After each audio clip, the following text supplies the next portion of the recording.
welcome and take your position. Thank you very much. Thank you for coming. Thank you for coming. Kizungu ndio mimi. Kizungu tafadhali. Nyinyi watu wa media mtandike Kizungu tafadhalini.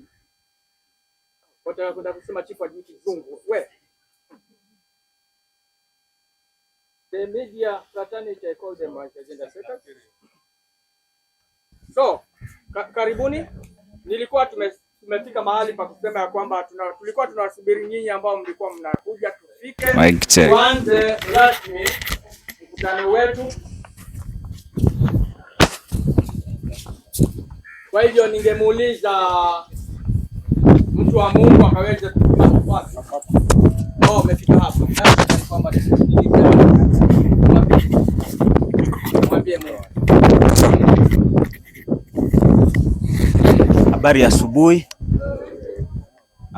Nimealikwa tu tukaweze kujikabidhi kwa Mwenyezi Mungu. Kwa majina yangu naitwa Daniel Safari Fondo. Mimi ni mkaaji wa Majaoni, hapa Majaoni kata ndogo ya location Majaoni. Mtaa huu unaitwa kwa Kasa. Mimi nikiwa ni mzee wa mtaa. Kwa hivyo karibuni sana wageni. Tuombe. Baba yetu wa mbinguni, katika jina la Yesu Kristo, ninakushukuru Baba nikisema ni asante kwa sababu ya muda na wakati huu uliotupatia, hata kwa ajili ya wageni wetu wote ambao tayari wamewasili, hata pamoja na chifu wetu Bwana wa Bamburi. Nakushukuru ewe Mungu kwa uzima uliotupatia na kutuamsha hata kuona ya kwamba ni vyema tukafike mahali hapa. Baba yangu ninakushukuru hata kwa ajili ya mradi ambao mwenyeji ambao anaushikilia hapa, ambaye ni David Taura pamoja na wandani wake wote, naweka mikononi mwako Baba. Shughuli hii Mfalme tunaenda kuianza, lakini kabla kuianza tunaona kwamba ni vyema tukukabidhi wewe mkutano huu. Baba yangu, tunayo safari ya kuondoka hapa na kule ambao tutaelekea. Mungu nenda ukawe pamoja nasi, ifanikishe shughuli hii Bwana, ikawe ya maana machoni pako hata kwetu, kwa sababu Bwana ni shughuli ya kuangalia mazingira ya baharini. Baba yetu wa mbinguni, tunajua kwamba tunapoenda na kukanyaga kila mahali, tunahitaji ulinzi wako Bwana, ukatulinde. Hata marudio yetu Bwana, tutakushukuru wewe na kusema ni asante. Ninapinga kila hila zote na miinuko yote ambayo italetwa na ule shetani, tunaikataa katika jina la Yesu. Hebu Bwana nenda ukatushikilie, nenda ukawe pamoja nasi hata tamati. Mungu, tutakushukuru wewe tena na kusema ni asante. Na ni katika jina la Yesu Kristo Bwana na Mwokozi nimeomba nikiamini. Amen. Asanteni sana. Asante sana mzee. Yesu Bwana, amini ya kwamba hayo maombi yamefika direct. Niwashukuru kwa ajili ya kufika mahali hapa.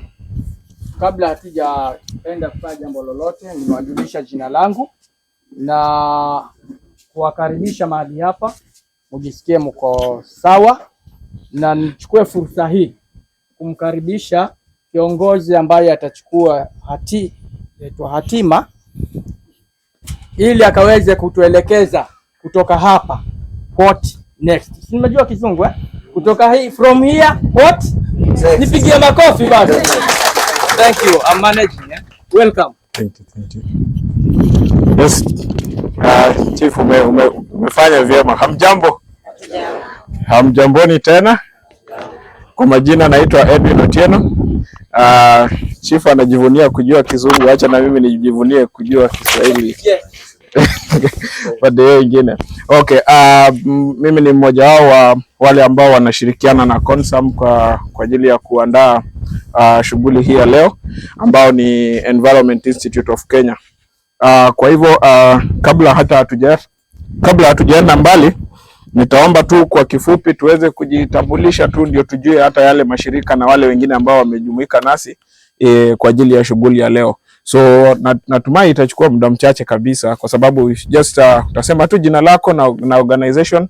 I think itakuwa ni jambo nzuri, sioni tukiwa wengi, haswa wale ambao wamekuja. Najua tuko na Comensum pale wamewakilishwa, na kuna mwakilishi wenu ambaye atazungumza kwa niaba yenu. Kwa hivyo nitaomba tuanzie tu hapa. Kwa kifupi tu jina na shirika ambalo unawakilisha. Tafadhali.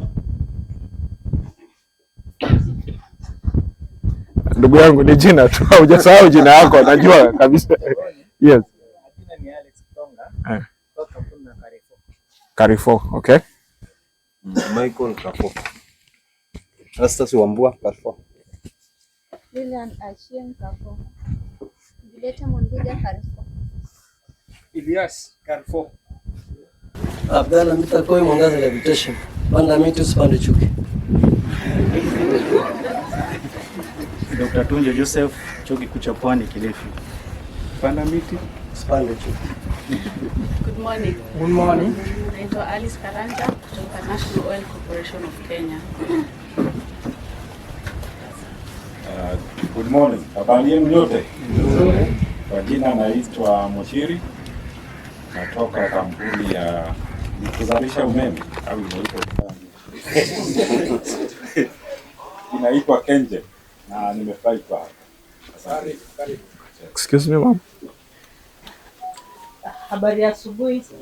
Jina langu ni Daktari Rebecca Yegon, ninafunza katika Chuo Kikuu cha Embu. Amjaboni. Niko Daktari Justin Nganya kutoka Chuo Kikuu cha Embu. Habari zenu?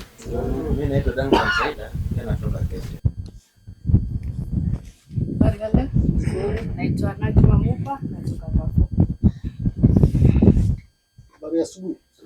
Isafa Mpunga natoka kwa Pwani sawa. Good morning. Good morning. My name is Samus from Kenya. David Kaoro, KenGen.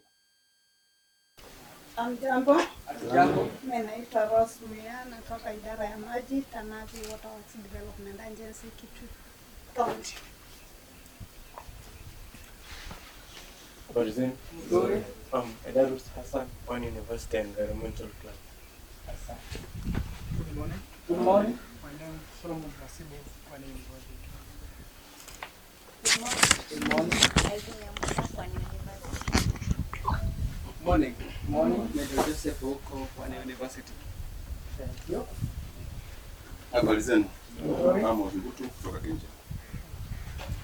Good morning. Good morning. Benson Kimozo kutoka shirika la serikali inaitwa Regional Center and Groundwater. Thank you. Morning. Calvin Karum from Consultancy Fund of Science and Engineering. Habari yenu? Naitwa Thomas Nyamwaru kutoka State Department for Housing and Urban Development. Pia na shirika ambalo linaitwa KISI, wale ambao wanafanya kazi hapa. Mimi napiga barabara.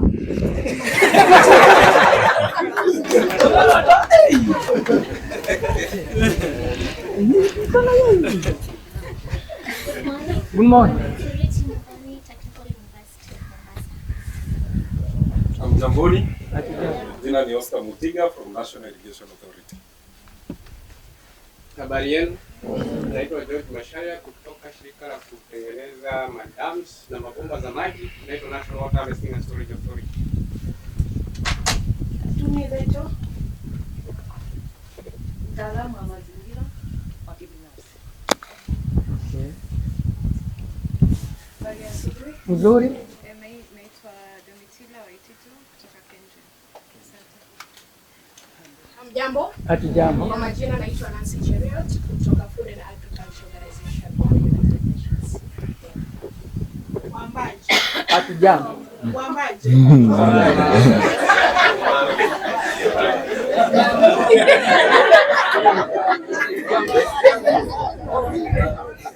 Pwani University Google. Celine Ouma kutoka shirika la National Land Commission. Google. Asante. Good morning. Good morning.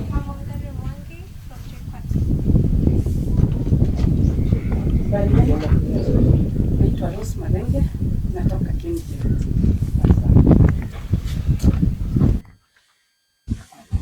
Good morning. Good morning. Judith Alusa, Technical University of Mombasa, Environment and Health Department. Thank you. Good morning. Good morning. Eric Juma, KenGen. Karibu. Asante sana. Jambo. Hatujambo. Jina James Meto kutoka KenGen. Asante. Habari ya asubuhi. Nzuri. Sheila Wanjala, KenGen. Nzuri. Hatujambo. Hatujambo. Hatujambo.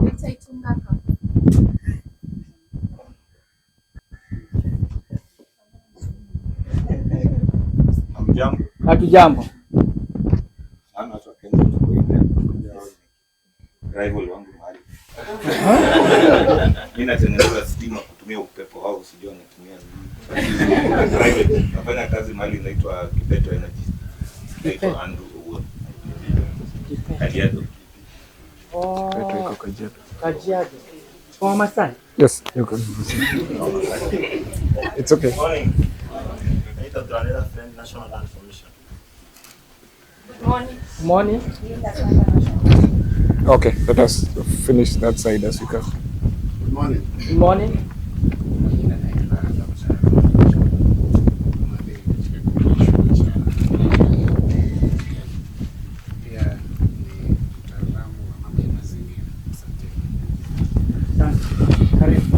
Good morning.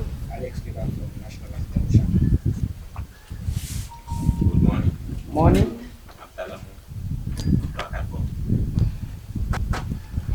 Morning. Also Barry from Carrefour. Morning. Land Secretary from National Land Commission. Morning. Morning. Morning. Good morning. Good morning. My name is Alex Muriuki from National Land Commission. Wasalimu nyote hamjambo. Hamjambo tena. Hamjambo. Kwa majina naitwa Evelyn Chepchumba from the National Lands Commission. Thank you. Good morning. Good morning. I'm Jennifer Kumu and the National Associates, EIK. Good morning. Good morning. My name is Simple Juma. I'm from the State Department Housing and Urban Development. Habari ya asubuhi. Naitwa Stanley Carrefour kutoka kampuni ya Salisha umeme. Good morning. Good morning. Naitwa Reverend Grace kutoka Kenya National Highways Authority from the State of Mazingira. Habari zenu. Kwa majina ni Arthur Mulangi, State Department for Housing and Urban Development. Good morning. I am Sharina from State Department.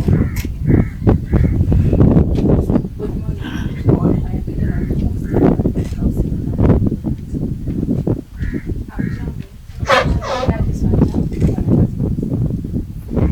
Fanya kazi. Hamjambo.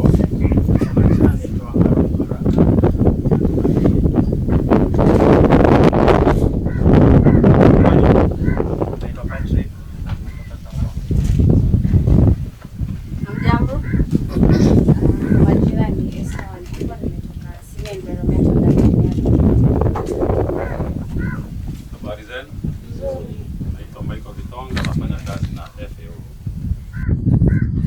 Amazing. Asanteni sana. Kunaye ambaye hajajitambulisha? Ni vyema. Wenyeji ndio tunaenda hapo. Tunaenda hapo. Oh, okay. Poleni sana. Hamjambo. Dr. Basweti kutoka Environment Institute.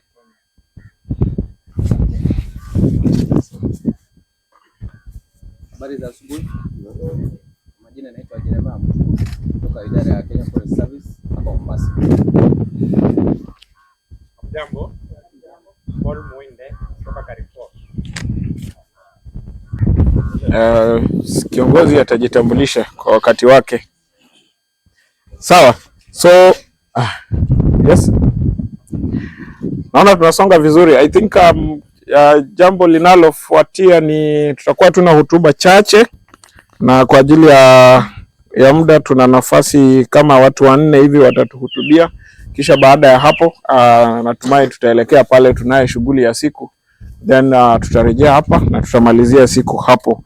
Ule mtu wa kwanza ambaye tutampa nafasi ya kwanza ni mwakilishi wa center ambaye anawakilisha wenyeji.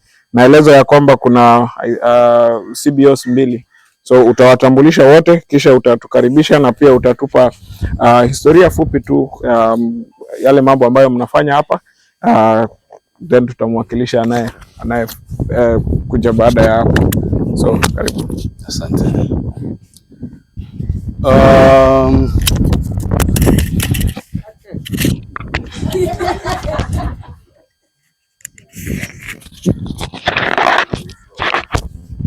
Okay. Shirika la Environmental Institute of Kenya na likiandamana na mashirika yale mengine yote ambayo tumeweza kuyasikia, wana jamii, ilikuwa ni KFS, Bwana Chief na nyote mlioweza kufika siku hii ya leo. Hamjambo. Kwa majina naitwa David Fondo. Mimi ni mwenyekiti wa kikundi hiki kinaitwa Comensum. Labda kwanza nianze kuintroduce hilo jina ndio watu wajue Comensum ni nini. Comensum inasimamia tu kitu rahisi: Community Environmental Sustainable Agriculture. Kiswahili tunaweza kusema ukulima endelevu kupitia jamii, ukulima wa baharini. Ukulima endelevu wa baharini kupitia jamii. Nafikiri ukiliangalia hilo jina linakutanisha vitu vile ambavyo tumevizungumzia. So sisi tukiwa Comensum hapa tunaangalia kilimo bahari. Lakini kwanza hapa tuko na grupu mbili. Comensum hoye. Kwa mikono tuonyeshane pale. Kikundi cha pili ni Venus. Venus hoye. Wengine wamepanda juu pale wanachukua mizigo kuleta hapa. Lakini tuko community mbili. Venus ni kikundi jirani yetu ambacho kinatoka tu sehemu ya nyuma pale. Ni furaha yangu siku hii ya leo kwa kusikia mashirika mbalimbali yameweza kuhudhuria hii upanzi wa miti hapa Comensum. Ninasikia furaha kwa sababu ni vile tu, lakini baadaye nitaweza kupata pengine washiriki wa mashirika fulani fulani hapa ambao wataweza kutusaidia na shughuli zetu hapa. Vile hata imewezekana wamefika kwa hii siku ya leo. Otherwise sisi ni kikundi ambacho kilianza mnamo mwaka wa 2012 na lengo letu ilikuwa ni kurehabilitate hizi sehemu. Kama mnavyoziona ni sehemu ambazo ziko bare. Lakini kwa nini tuweze kurehabilitate hizi sehemu? Kitu ni kwamba miaka ile ya nyuma, mimi nikiwa kijana mdogo na wenzangu wale washirika, tulikuwa tukitoka kule majumbani tunafika hapa tunafanya uvuvi. By then hii miti ilikuwa mikubwa, inaenda juu kabisa kule, na hapa maji ilikuwa ikiingia ikitoka, kuna crabs. Sisi hapa kwetu tunawaita koe. Ulikuwa ukifika hapa unaokota na kikapu, mnaenda nyumbani mnafanya kitoweo. Kama ni samaki, maji ikijaa ikishika hizo milima hapo mwisho, ukiwa na mshipi utaweza kurusha mshipi hapa, unaweza kushika samaki kubwa kama hivi. But then huo wakati population ilikuwa chini. Population ilipoanza kukua, watu walianza kuvamia msitu, manake Mangrove ina miti mizuri ya kujengea manyumba. Watu wakaanza kukata miti kwa kujengea manyumba. Ikatuletea hali hii ambayo mnaiona hapa. Leo ukiangalia ni kama ni ground, lakini si ground, hii ni forest. Lakini miti ilikuwa harvested. So sisi kama wanajamii ambao tuliweza kuishi wakati ule wa kupata kitoweo kutoka hapa, tukasema hii kitu lazima tuhakikishe inaendelea kurudi na maintain hii jamii, manake ni source of food. So kupitia kwa shirika la Kenya Forest Services ambao ni stakeholders wetu wakubwa, tunashirikiana nao vizuri, tuliweza kuenda kwao na tukaweza kupewa idhini ya kuanzisha huu mradi hapa. Na huu mradi uko hapa na malengo kadha wa kadha, lakini nitataja tu matatu yale makubwa. Lengo moja ni kuhifadhi huu msitu. Lengo la pili ilikuwa ni jamii waweze kuendelea kupata chakula kutokana na huu msitu. Na lengo la tatu ni mambo na ecotourism, ambayo ni component yetu moja ambayo tunafanya kwa ajili ya kutoa nafasi za ajira ya kazi. Pale tuko na ile facility ambayo tunaita Mangrove Ecosystem Information Center. Iko pale kwa ajili ya jamii, manake wanajamii wengi wanaamini mpaka sasa ni kama changamoto. Unapowaambia watu wapande mikoko, wanasema mbona tupande mikoko, na mikoko ni miti ambayo inamea yenyewe. Unaona, hakuna mwanajamii ambaye alikuwa na ufahamu kwamba mkoko unaweza pandwa na ukapaliliwa na ukatunzwa kama vile unaweza panda mahindi ama maharage kwa shamba. So hii information center iko hapa katika kuhamasisha jamii. Ninajua kuna taasisi nyingi katika government level, lakini sisi tuliona ni vyema tuweze kuwa na sehemu hii kwa ajili ya watu wetu hapa chini. Tuwaeleze hata kwa ile kilugha ya kinyumbani, ili waweze kujua kwamba kuna umuhimu wa huu msitu kuweza kuhifadhiwa, ili uendelee kuwahifadhi ama kuhifadhi hizi jamii zetu kiupande wa chakula. Right now ukiangalia hapa hakuna crab unaweza enda pale ushike pale, lakini ukiangalia upande huu kwenye mikoko utapata ukienda pale kuna organisms zimeanza kurudi pale kwa wingi, ambapo sasa jamii ina lile tumaini tena la kuweza kupata chakula kutoka pale. Mikoko ina matumizi ya aina mbalimbali, kujengea, dawa, na kama kuweka posti za vigingi. Hiyo ni matumizi ya mikoko. Hapa Mtwapa Creek tuko na mikoko, in general Kenya tuna mikoko aina 9, lakini we are lucky hapa Mtwapa Creek hizo aina 9 zinapatikana hapa zote.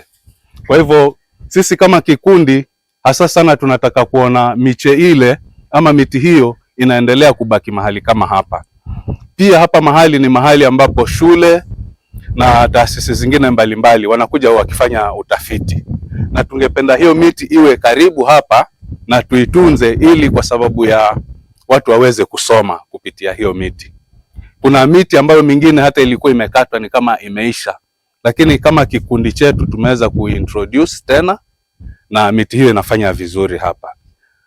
Kwa ajili ya wakati singependa kusema mengi, ningependa kupause pale. Kama kuna maswali mengine zaidi tutaendelea kuongea wakati tukiendelea na shughuli hizi za leo. Otherwise ningependa kuwakaribishani nyote, mjisikie huru. Comensum hapa ni nyumbani. Najua nyinyi nyote ni wana mazingira. So karibuni. Asanteni. Tumpigie makofi. Lakini mwenyekiti, kabla hujaenda haujawatanguliza wale unaowakilisha wanakijiji. Sijui kama ni wanakijiji, ni washirika, ni akina nani. Naomba tu watangulize kisha. Okay, ningeomba kwa kifupi niwasimamishe members wangu waweze kujiintroduce kwenu. Ninajua wengine bado wanachukua mizigo fulani pale, walete hapa chini. But kwa wale kwa wale kidogo ambao wako hapa, ningependa wasimame. Wale members wa Comensum, hebu tusimame. Members wa Comensum, kama wewe ni mmoja wao, tafadhali.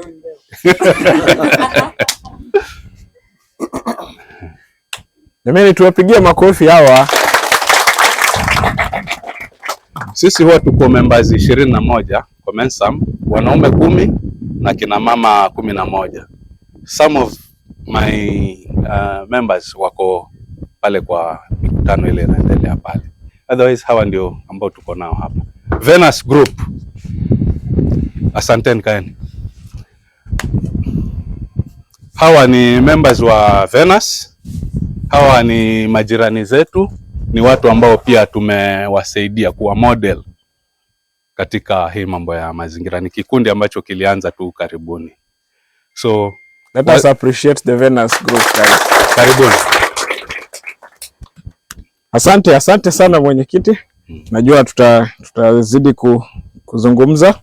Ningetaka tu kwa haraka Chief. Chief, naomba sasa turejelee itifaki, na kwa heshima yako, najua wewe ni mcheshi na wewe ni mtu wa watu, lakini sina uwezo wa kukuwakilisha, wa kukukaribisha utuzungumzie. Kwa hivyo nitamkaribisha mzee Safari. Wewe utatusalimia kwa kifupi kama mzee wa kijiji wa eneo hili, kisha utamkaribisha chifu, naye chifu atuzungumzie. So chief, ili uwakilishwe rasmi, si utaketi alafu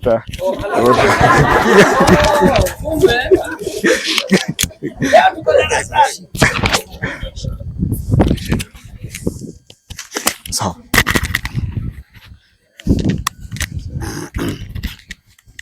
Habari ya asubuhi.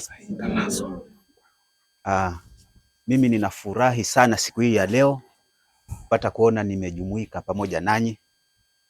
Mimi hapa ni mzee wa mtaa. Majaoni ni kubwa lakini imegawanyika katika vipande. Ni kubwa lakini nikisema imegawanyika katika vipande ni kwamba mimi nimebahatika kupata haya maeneo ya baharini. Sina utawala mkubwa sana kulingana na haya mazingara, lakini mipaka yangu hiyo hapo juu. Kwa hivyo nina nafasi kubwa sana ya kutembea na kuangalia. Nikiona jambo lolote linaenda ambapo sivyo, nina uwezo na kumwambia mwenyekiti hali hii sio nzuri. Jambo jingine ni kwamba ninashukuru sana kwa sababu ya kuona kwamba bila alipoelezea awali amesema kwamba maeneo haya yalikuwa ni mazuri zaidi. Na mimi nilishuhudia kwa sababu hata mimi pia mzaliwa wa hapa kabisa, kulikuwa kuna msitu mzuri, lakini baadaye tukaona kwamba population ilipozidi tukaona kwamba imekuwa hali hii. Lakini tunashukuru kwa sababu tunaona inaanza kuleta vizuri. Nashukuru sana siku ya leo nimebahatika kuwa na chifu wangu ambaye ni chifu kwa majina amesema yeye ni Machache, lakini kwa jina lake halisi anaitwa Jeremia Tuma Machache. Kwa hivyo ni furaha tu namwalika aje hapa na aje azungumze nanyi. Asante. All protocols observed. Habari zenu. Niwashukuru nyote ambao mmefika, na niseme ya kwamba sitarejelea majina yangu. Hayo mengine usiyaweke manani, niite tu Machache kwa sababu ile ndio jina maarufu ambalo linajulikana. Basi ninashukuru kwa sababu nilipopata ualishi huu nilikuwa nina kugairi, lakini jambo ambalo lilinijia mpaka niungane na nyinyi. Nimekuwa nikisumbuka sana. Nimezaliwa hapa, nimelelewa hapa, nimeoa hapa, mpaka nimewajukuisha hapa. Na hali hii ambayo for the last 1 week nimeipitia sijawahi kuiona awali. Kumekuwa na joto jingi. Kweli uongo? Ni kweli Hata nyinyi wana mazingira ambao mnatoka vyuo vikuu na Pwani University na TUM. Nimeona watu wa TUM. Na nyinyi watu wa Comensum na kile kikundi kingi na Venus. Muna bahati kwa sababu kama hukusoma wakati na huo, basi leo ingiliana na walimu. Kuna walimu, kuna watu wa kutoka vyuo vikuu mpaka, si ndio? Ukitembea na watu wasomi utaitwa msomi nawe. Sawa? Kwa hivyo muna bahati kukutana na watu. We interact. Ile hali ambayo tumekuwa nayo for the last 1 week, kumekuwa na joto jingi. Lakini ninaamini kupitia kwa hii msimamo wa serikali ya kwamba tupande miti. Na leo hatukuja tu kupanda miti.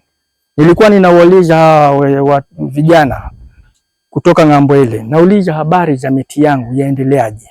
Kwa sababu hatupandi tu miti na kuipanda. Lengo kubwa ni kukuza miti. We grow. We don't just plant. To plant, sijui kama nasikia kuna lecturer hapa, nisije nikamkosea. Kuplant ni kuweka tayari, kugandaganda na kuondoka. Si ndio? Bila kujua nani atamwagia maji, ni nani ataangalia against some wild animals kama wale nimewaonyesha hapa. Lakini ni lazima pia tuhakikishe tunautunza. Ili tukiona kuna uhitilafu, tuwaite wale watu wa kufanya research, na nashukuru kwa sababu wako hapa.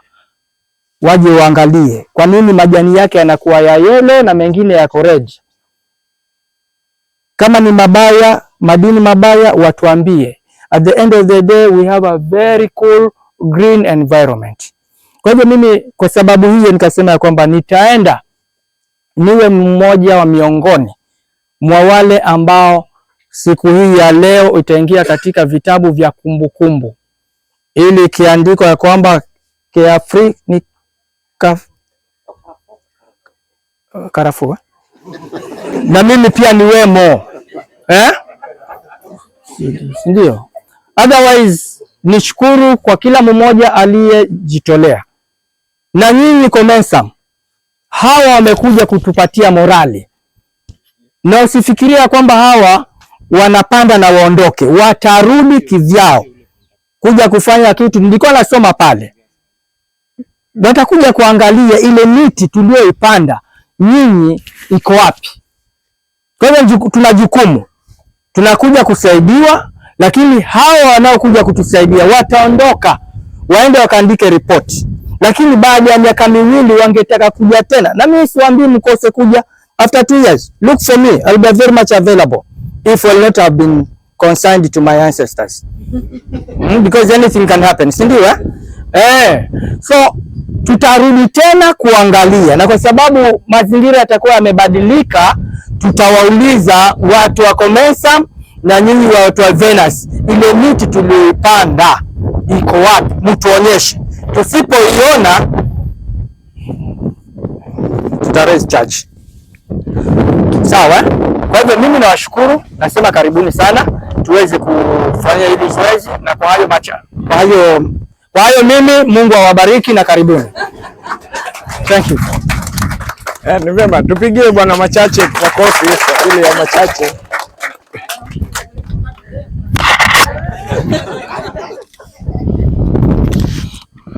Yeah, awesome. I think tunaendelea vizuri. Ni vizuri kusema ya kwamba kwa wale ile orodha ya wageni ambao tuko na angalau shirika 22. Okay? We have almost 22 organizations represented here. Na ni vyema. So can we just appreciate ourselves again for this initiative. Nitamwalika mwakilishi wa Kenya Forest Service naye aweze kutupa hotuba yake. Asante.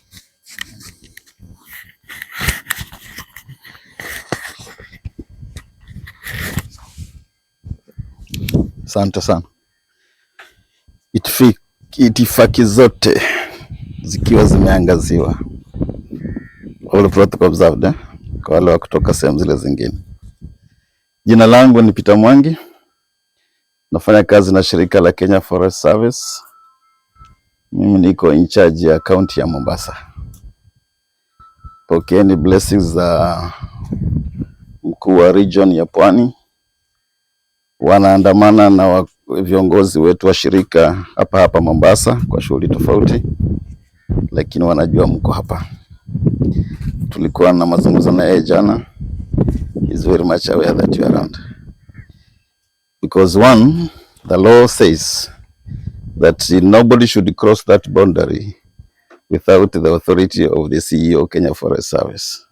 So we have to seek permission for you guys to be across that boundary.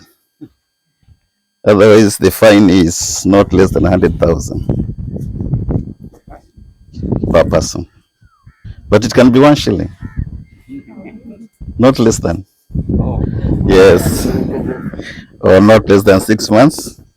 Or both. Depending na judge ameamkaje siku hiyo.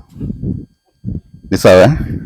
I'm happy to see some faces. My old friend Daktari. Wana Mtunga there and others. And I know I'll make new friends today.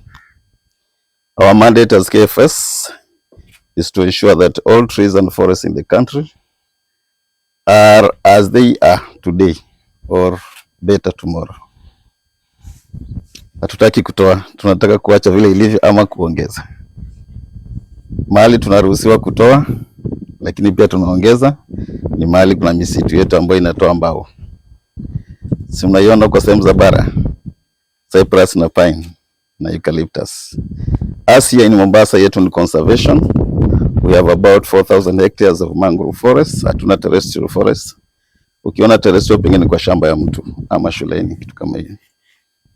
Unfortunately, because of so many reasons, including the worst enemy of himself, man, we have about 40% degraded mangrove forests. Okay, we are trying tukiwa na partners, but I think we have 2 challenges here. Tuko na mwanadamu. So if everybody else angejua umuhimu wa misitu yetu ya Kenya, nafikiri tungekuwa in a better position. Kunao hata saa hii ukiwauliza, ukiwaambia ni kwa nini tunapanda mkoko hawaelewi, because wanajua Mungu upanda mikoko mwenyewe. Si ni kweli? Kunao hawajui sababu.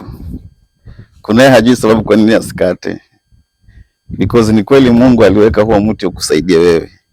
But kuna kile kiwango tumefikia ambacho sasa hakiwezi kutubeba. Tumezidi kile kiwango ambacho kiko, so we have to control. Now, in ensuring that our forest resources are intact, the law dictates that we work with the communities living adjacent at around 3 kilometers or so. And that is why we have one group in Mombasa called Mombasa Kilindini Community Forest Association. And the association is vikundi vingi vimekuja pamoja. So one of those groups is Comensum. Vile ameeleza kikundi chake. So Comensum is a legal entity pursuant to the Forest Conservation Management Act 2016, because ukienda pale utakuta whole section about vile community wanatakikana wahusishwe katika kulinda misitu yetu. Tunapatana mpaka hapo. So any other person coming into our forest ni lazima either anasaidiana na CFA, which we allow, or ameadopt sehemu fulani.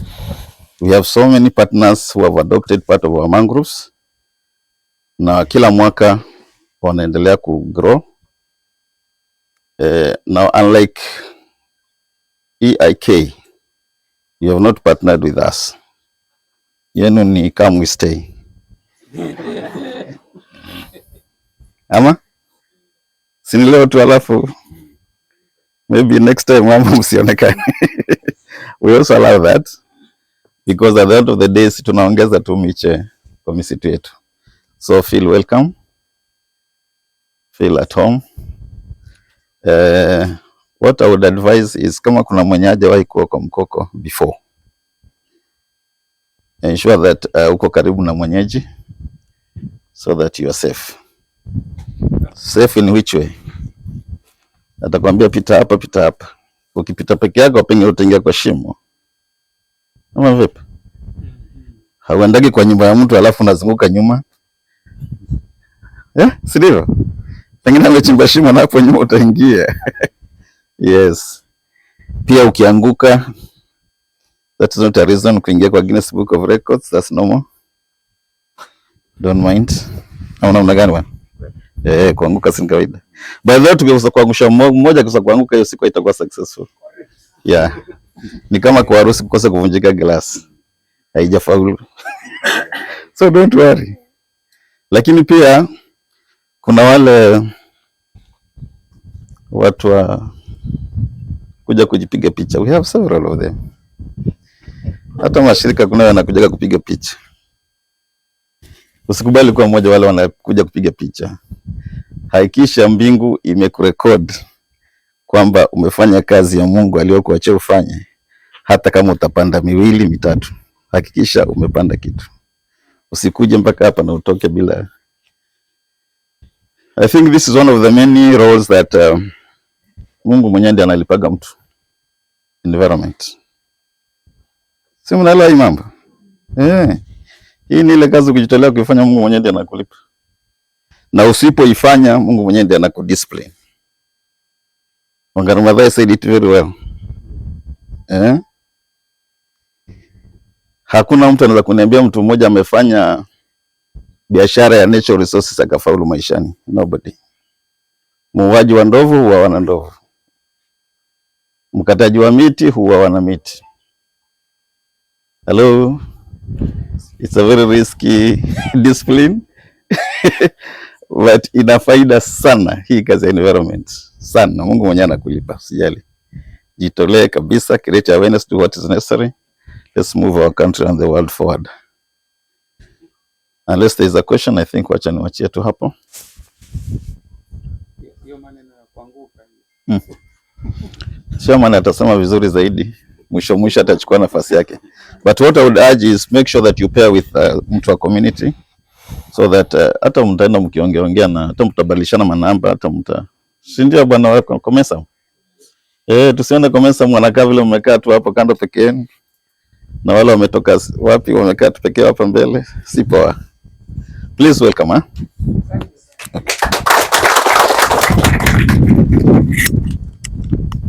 Yes. Asante sana representative wa KFS, na ningeomba msamaha, karibu kuna mahali hapo niruke protocol kidogo wakati wa introduction, lakini ni vizuri tumejua. I think tumebaki na watu wawili ama watatu, na tutaenda tu kwa ile shughuli ambayo ni muhimu ya kupanda miti. Hotuba ya kwanza ambayo tunatarajia ilikuwa ya mwenyekiti wa Environment Institute of Kenya ambaye hajaweza kufika, lakini kwa dakika mbili tu nitaweza kumwakilisha. Amenipa nafasi hiyo, nami natumai nitawakilisha vyema. Nimesikia, nitaanza na pale Bwana Mwangi amesema sababu kuu ambayo sisi kama EIK tuko mji wa Mombasa juma hili ni kwa ajili ya kongamano conference ya experts ya watu wa environment, na conference hii ni annual. Tunaadhimisha conference ya 3. This is the 3rd time we are doing the conference, and one of the things that we have decided, nikubalia tu nitumie kizungu sasa ndio niongea haraka. One of the things that we are doing is this year our theme is climate change and energy transition, and we have made a decision that even moving forward, because we are coming here for the second time, because the first time we were here for that the Mombasa edition of the conference, we were again this same place for the same activity, and just the way Bwana Chief has also alluded to it, that we are working on a plan to make sure we adopt even the trees and the mangroves that are going to be planted. So it is not going to be a come we stay. Bwana Chief, prepare the marriage certificate. We are going to sign it. we are going to make sure that the certificate is signed, so that the obligation goes beyond just this day. Ile jambo la pili ningesema is that at the end of the day, we appreciate all the partners that have found time to come just to be with us for this particular one. We have a number of you who have even just been able to contribute in support, so that we are able to have this a success. And together, even as we go back to continue with our conference, we should be able to come up with even a plan and how best to continually engage the team. We thank the university institutions, the institutions of learning, and the academicians that have also are also here, because their role is also very critical in just making sure what happens there. So as Environment Institute of Kenya, we are committed to bring together. We are a professional body. Maybe those who do not know, Environment Institute of Kenya is just a professional body for all players and experts in various environmental disciplines, and we bring them together so that we are also able to just discuss and give directions, and in instances just have initiatives such as this one. So we know for sure there is need for that sustainable approach to some of these things, so that again it is not just as what the chief was Mr. Mwangi was referring to, a camera event. This is not necessarily a photo shoot. I know there are better things we could have done. If we had better places we could have gone to if we wanted a photo shoot, but we are here because we are determined to just make sure our voice and our contribution and the experts you're working with, we are able to together pull resources, pull knowledge, pull expertise, and contribute to the change. So as we go to the tree planting, I believe I've seen some of my colleagues are here. Maybe if there are any additional information they'll give maybe as we conclude. But as we go to do that, we want to make sure as partners try and note the area that your team has put up the mangrove trees, because again we want to, even the president is in their initiative, we are championing for adoption and going beyond just putting that tree there. So if you want to put a GPS coordinate on that tree that you have planted, if you want to mark that area that you're going to plant, please do so, and we'll find a way of not waiting for next year October, but somewhere in between we might make sure we are in touch and we figure out and we are aware of how whatever mangrove trees you are going to plant there are doing. Is that okay? Yes. Is that acceptable for all of us? I believe that is an important call, and we are going to do that. So number one, before your colleague takes a photo of you with that tree, please take a pin of that tree where it is. It is important so that we are able to come back and follow up. Sini sawa? So sitaongeza mengi kwa niaba ya EIK, nitakubalisha tu. I know, as I said, we have over 22 organizations represented here from your introduction all the way, and if I even started listing, I'm sure we had all of us introduce ourselves. So I'll just allow, and this is not to discredit any other institution, we just have space for a representation from the partner organizations. So we'll allow maybe a representative from Carrefour and a representative from KenGen who will just be able to give a brief remark on behalf of the other partners that have come in, so that we are able to proceed to the tree planting site, because I see our time is much spent. So I'll start by Carrefour. Carrefour, who is representing you? Who is your team lead?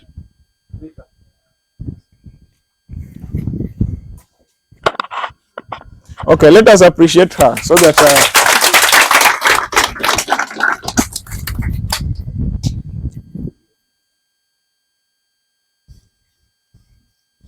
Thank you very much. Being a lady, you'll put it on yourself. Yes, representing Carrefour, we are very humbled to be part of this team today. It's actually our first activity here in Mombasa, but we hope going forward we be able to kind of interact more with the organizations that we've had, and I hope it's going to be a success, right? Yes, thank you, and have a nice planting time. Thank you. It must be a success. It must be a success. So Carrefour is making it a success, right? Yes. Awesome. KenGen. Who represent KenGen?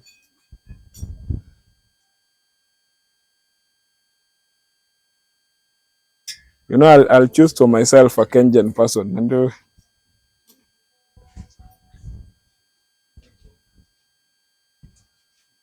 Senior, you can give a remark on behalf of KenGen. You are nearer. The cup looks KenGenish. Hi. Okay, thank you.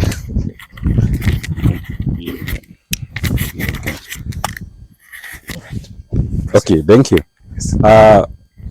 The chief, we have the CCF, County Forest Conservator, CFC. Thank you, sir. We also have the chief, area chief. We have partner institutions, Carrefour, we have NRC in the list. Habari yenu? Nilisema kwa majina, nilisema naitwa Mochiri. I come from KenGen. Work is generation of power. Then nyinyi munatumia. Then Kenya Power bills you. Then we get our revenue. Sini hiyo. So we are happy to be here as members of the institute. I think this is the second year we have come at Mombasa, and we are grateful to partner with you in terms of tree growing. Actually, our annual target of tree growing is 830,000 seedlings. So nayo ni mingi. Now every year we are able to get a target and we achieve. Last year we achieved close to 600,000. Then you are ended. So this, and I like the way Chief is saying it, is tree growing. Yeah. So as we are here in Mombasa, amesema there has been joto ni mingi. Si ni kweli? Kila mtu anahisi joto. Hata mimi nimebeba kofia. Sababu before nikuje niliangalia weather forecast nikaambiwa huko joto ni mingi. Kabidi nibebe kofia ya kunichunga. Lakini ile kivuli kubwa inaweza tuchunga, si ni miti. So sote tushikane, we plant trees and we grow trees.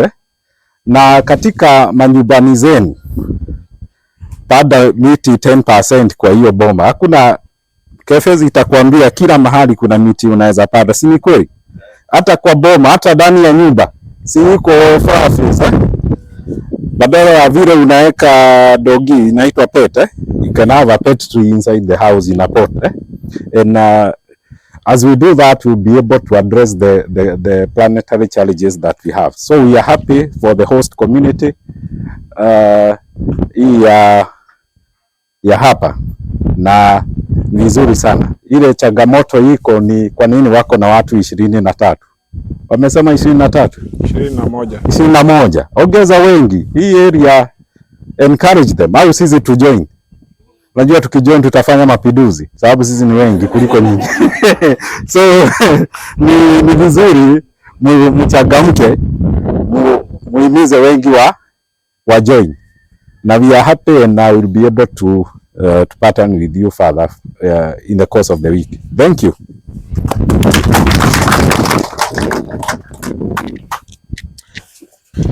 Yes, asante sana.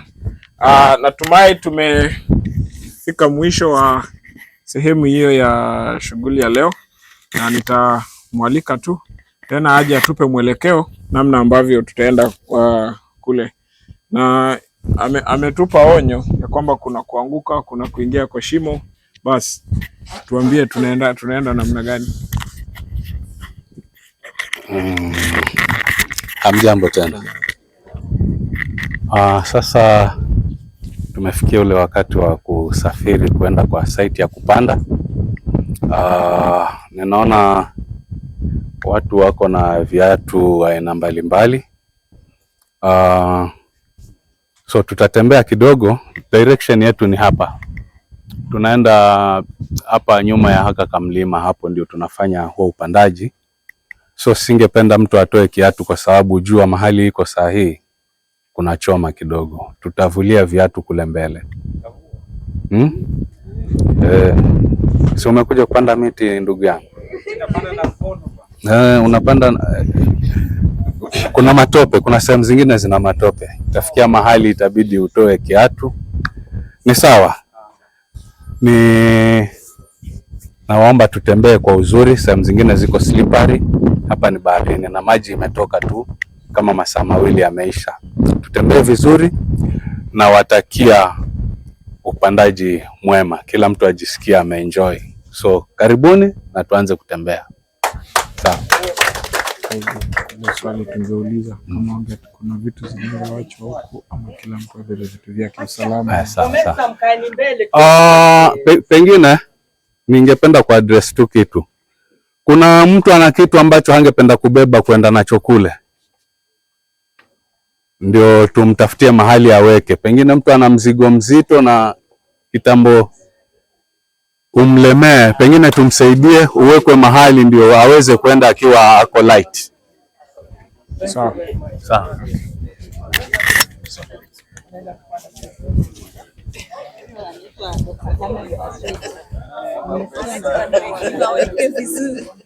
At what point are you doing the interviews? When the trees are about.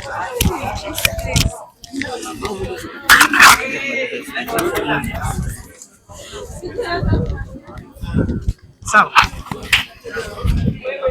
Hiyo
Oh, mimi nikuja huko. Haya, sawa.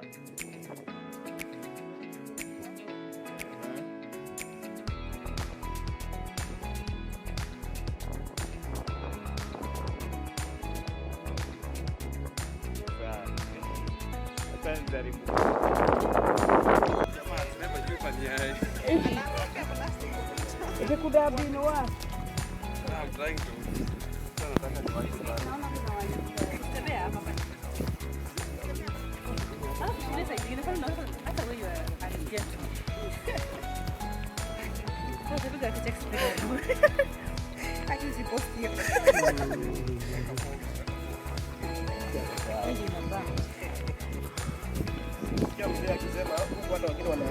Kwa kuna jokes.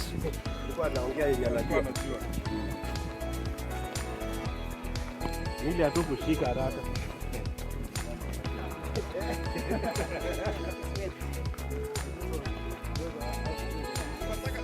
Tunataka tuweke hiyo GPS.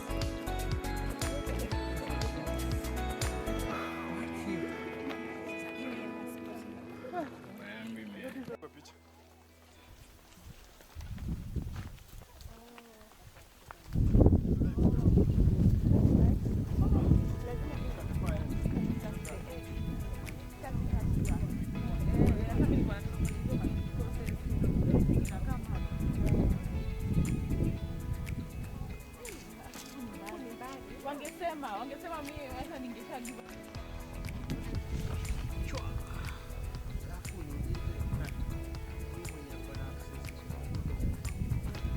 Wako wengi.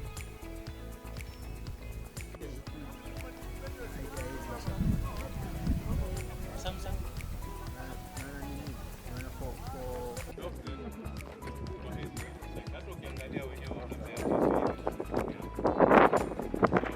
We are putting that specific tree.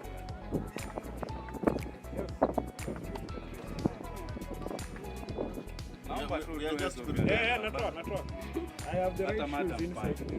Hakuna excuse. Kama umekuja kupanda mikoko na unataka urudi nyumbani na Tena kipote. tunakuomba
Unaweza pita hapo.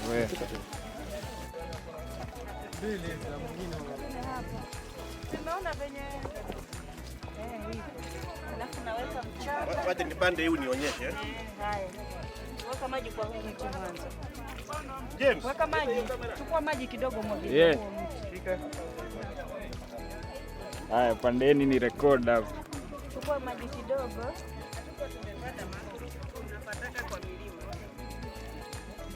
Kizima 2039. Usikate, chukua maji, weka hapo ndani.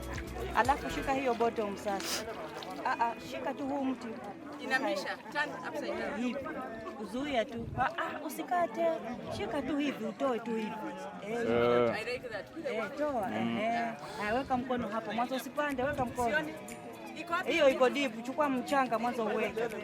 Ukiona maji imepita huku, maji ni mengi. Itapita stem alafu itaoza. Sasa unaweka sasa mtu wako. Na usipress hapo penye umeweka tu sawa. Weka tu. Usiguse hiyo mti, weka tu mchanga. Weka tu. Chukua tu kiweka, usiguse. Hiyo haitaki mambo mengi. Tunazoea ile tunaweka tunakanyanga. Ukikanyaga unakata mizizi, mikopo huwa inataka kubembelezwa. Ukikanyaga iko sawa hiyo? Iko sawa. Ukikanyaga mizizi inakatika inakuwa. Twende huko na hapa tutoke huko sasa. Hebu twende. Tunapata kama nataka niazabu zangu chukue mimi. Hapa nyingine. Twende nayo hiyo. Hiyo twende nayo, tutapata sima huko mbele. Kuna miti mingine huko hapa? Iko mbele. Iko mbele. Yeah. Hapa tunapanda miti under Mwangaza Rehabilitation pamoja na Venus Mangrove na washikadau wetu wa Comensum Self Group ambayo imetuwezesha. Makundi karibu 21 yametoka all the way from the Kenyan country, wamekuja hapa kufanya conserve mangrove, na mikoko iko na karibu aina species 9. Lakini hapa tumebahatika katika hii ufuo wa bahari ambao ni Mtwapa Creek, tumewezeshwa na makundi vyuo vikuu, Pwani University, TUM Universities, wamekuja hapa kushikiana na sisi hii siku ya kupanda miti. Kuna ofisa wetu Peter Mwangi ambao ni wa KWS amekuja hapa kujumuika na sisi. Dr. Tunje kutoka Pwani University ambao ni chuo kikuu cha Pwani yuko hapa na sisi leo. Sisi kama vijana wa Mwangaza Rehabilitation tunasikia ni raha mno kupanda miche zaidi ya 1000 ambao ni aina ya mangrove. Tunasema panda miti, usipande chuki.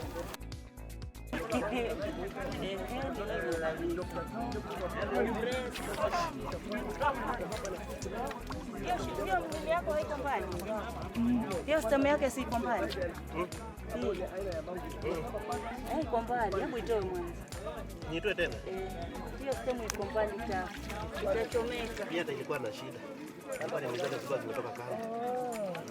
Hii ukiweka ni stem iko tu hapa hivi. Tunaona. Lakini ikiwa chini sana.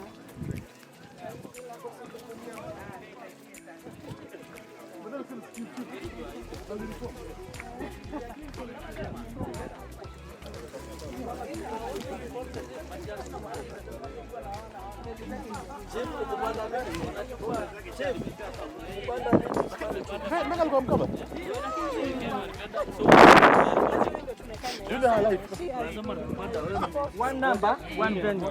Yeah, kama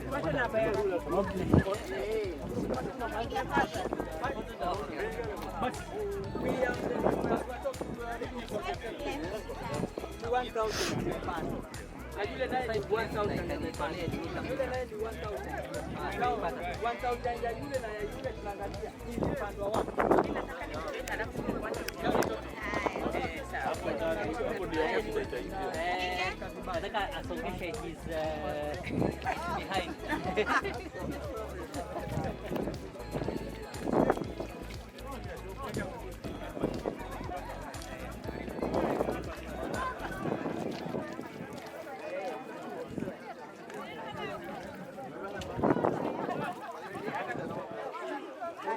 Kilo.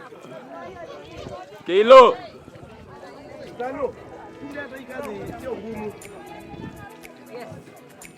You just get used. You just get used. Tunapatana tu. Unazoea tu. Huyu anakuja peke yake kama ndio. Wale wengine manufa hapa.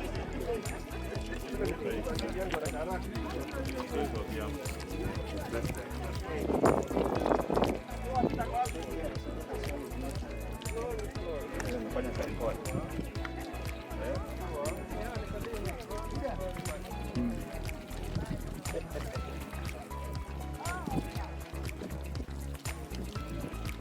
Tunaupanda kwa sababu mazingira yetu nzuri, wageni wakija huku wetu kama kupanda miti. Amina kani nimemaliza. From Technical University of Mombasa, Department of Environment and Health. I'm here today with the community and other stakeholders with EIC planting trees for betterment of the environment. I am happy to be here and to do mobilization with the others as my area of specialization. Thank you. This is Benson Kimodo from Regional Center on Groundwater, one of our mandates, to make sure that we conserve our environment, to make sure we have sustainable water underground. And planting tree is one of the natural remedy for conserving our environment in the wake of climate change. We are here in Mombasa, and please let us think globally, act locally. Thank you.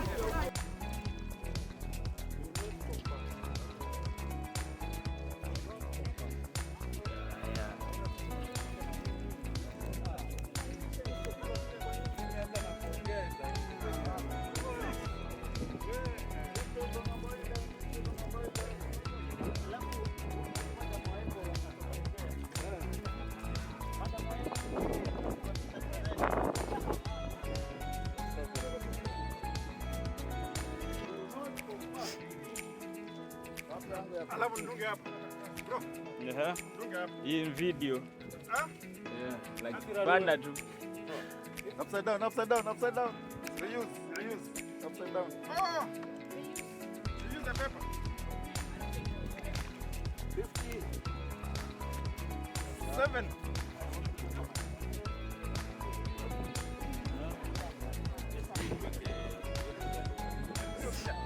Ini vita.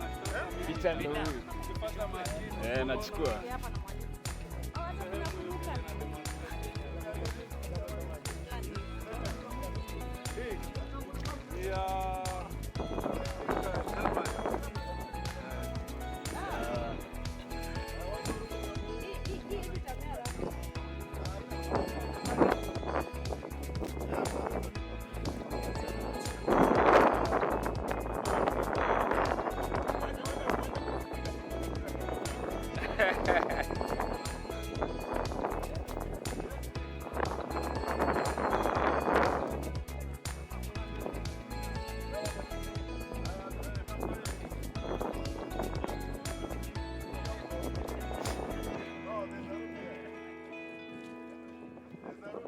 Inaedoa kwa wapi?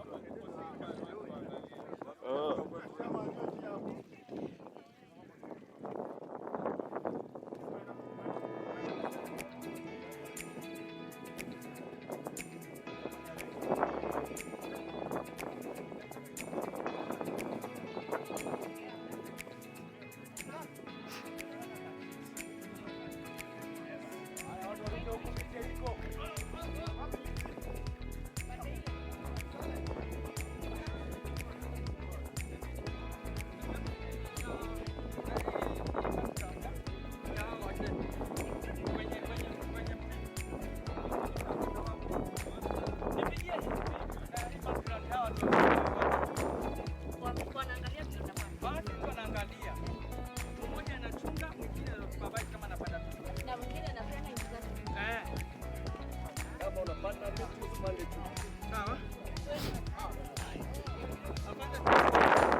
Picha za studio hapa.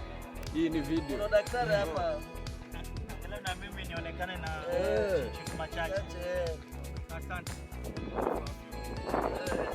Na kwa hayo vipi?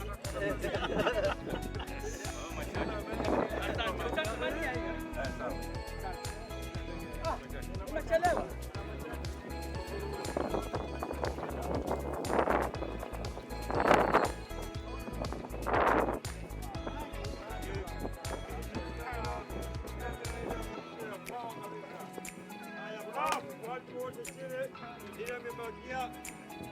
reki, tuna confirm, tunaweka mzuri.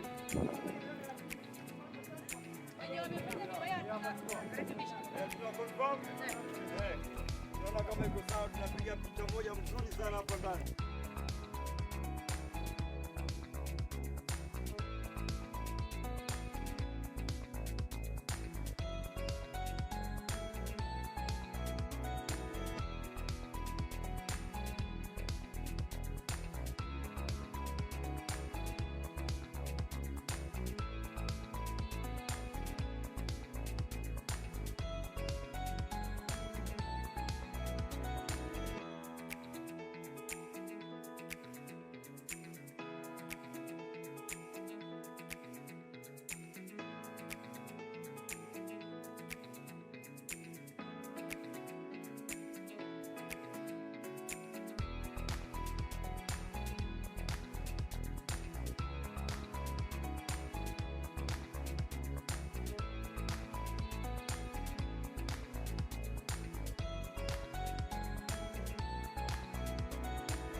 So this is my 16th mangrove tree for today, and it's been an amazing experience. It's been a really amazing experience, and I believe this is just the beginning of it. Remember, we had said that one of the things you're going to do is to take the GPS coordinates of this place. In the next quarter, within the first quarter of 2025, the second quarter and the third quarter, we are making a commitment to just engage the CBO that is involved around here and be able to come and follow up and see how these mangroves are actually doing. So this is not necessarily an exercise in fertility, an exercise of photography.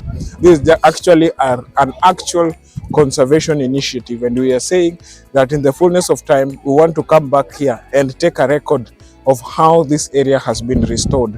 We appreciate that there is a CBO and there is a community on ground that is determined to make sure the mangrove forest is safe from destruction. But even us, as we just take this activity, we want to make sure that all the partners who have been involved and everyone who has been here to take part in planting the trees, we are going to make sure from time to time we remind them and we take a record of what is happening and the transformation of this place. We are very sure the transformation here will be real. If you look around, there is some mangrove trees that had initially been planted, and we are adding to what is there so that the coverage of this place with mangrove forest is the whole place is fully covered. So as Environment Institute of Kenya, we are proud to be part of this initiative, and we believe it's going to work well, and we believe the impact in this place is going to be real, because we are for change and we are for impact in all levels. Cheers. Remember, panda miti usipande chuki. Panda miti usipande chuki. We care. Panda miti usipande chuki. We care. So, to plant. So, you can just still document this, huh? Yenye haijafanywa, kuna hii hapa. Kuna ile.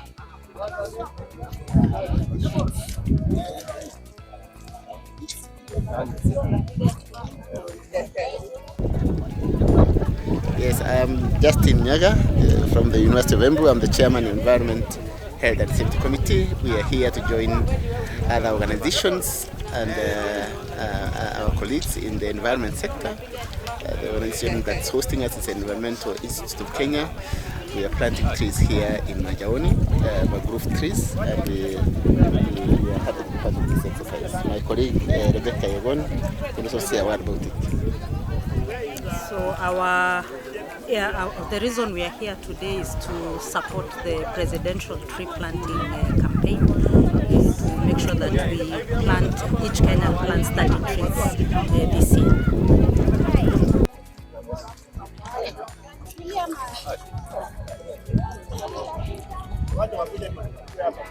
So a major learning for me today was not just walking in these muddy mangrove areas, but also how a mangrove tree is planted. We are told once you've gotten off the paper, you don't necessarily need to press it down. You just identify a hole like this one that we have here, ensure there is some base, then you just place it. And we've been told not to press. I know we are used as people to make sure you press, but this one we've been cautioned against pressing it. So what you only do is to make sure you cover it so that it is anchored well and it should be able to pick up by itself. This is amazing, and we welcome you to Environment Institute of Kenya. We are taking a pin location of this one. Just right now we are going to take a pin location of where this is, and we'll be able to come back and check out how it's performing, and somebody will be held accountable. We, beyond planting trees, we are accountable. Cheers.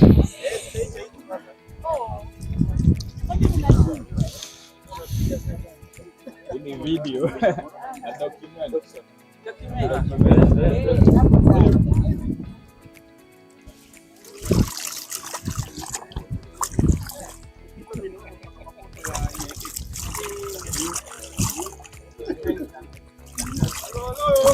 What?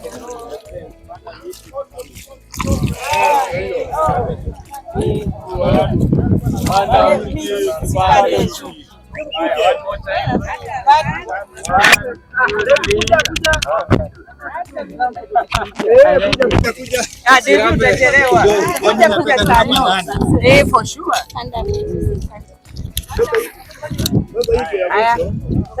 Guide us. Panda mti msipande chuki. Panda mti msipande chuki.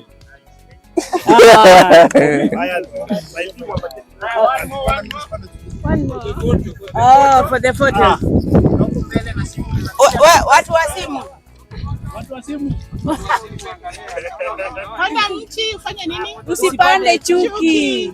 Hapa ni cheese. Are you seeing a lot of us? Yeah. Make sure you see me. Hapa ni cheese. Let me mix this for you.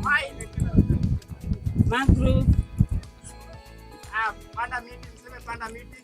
Panda miti, usipande chuki. Oh.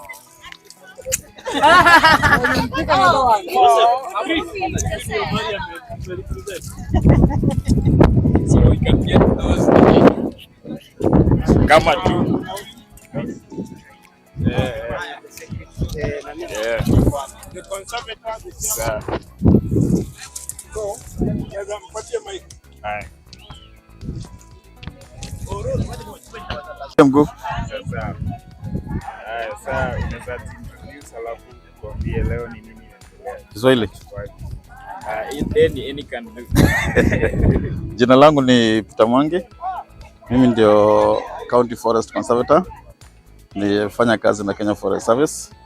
Siku ya leo tuko na kikundi cha mashirika kadhaa under the umbrella of Environment Institute of Kenya ambao wametutembelea wakiwa katika conference, wakaona ni vizuri waje wapande miche 500, na ndio sasa tunaendelea na hiyo shughuli. So what's the importance of what's happening right now, and why did you guys decide to just come and do this? What's the importance of serving? Hapa Mombasa County tuko na about 4,000 hectares area ya mangrove, but about 40% iko degraded. So together with the other partners, and we are still welcoming more, we are trying to restore those areas. And EIK, when they presented their request that they would wish to support with planting of 500 mangrove seedlings, we really welcome them. We are still asking for more to come. Yes. What would you like to, what's your message for the Kenyans out there? Kenyans out there, emulating what our president has just spearheading, the growing 50 billion trees in our country. Let everybody at least plant something wherever there's no small space for planting trees. hata kwa shamba, hata kwa nyumba, unaweza weka mmea kwa nyumba, everywhere. Tushike mikono rais wetu so that we attain that 15 billion tree growing by 2032.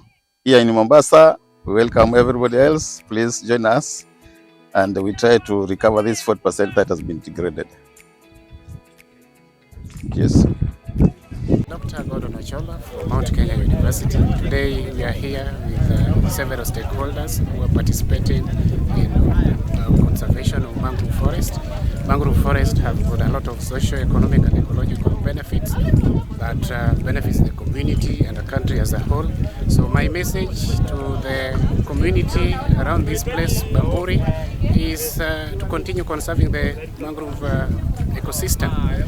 Statistics shows that 40% of mangrove ecosystem is already being degraded in this part of the country. So as a result of that, we need concerted efforts from different stakeholders to ensure that mangrove ecosystem is continuously conserved. Thank you. And what message do you have when it comes to planting mangrove?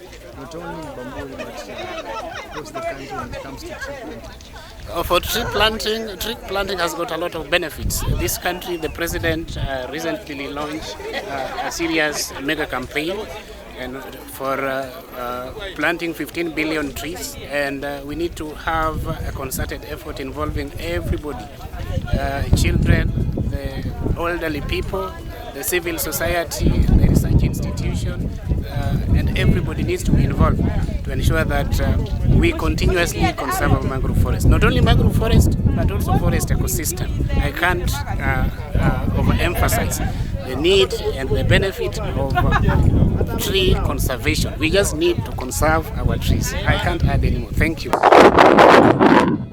So my name is Amos Butu from KenGen. I'm in charge of environment conservation, and we are here today to join the community within Bamburi community to do the tree planting. This is a national agenda that has been initiated by our government, the president at the top, to plant 15 billion trees. KenGen is at the forefront of supporting the government in doing that, from the catchment area to the coast as we are join here today.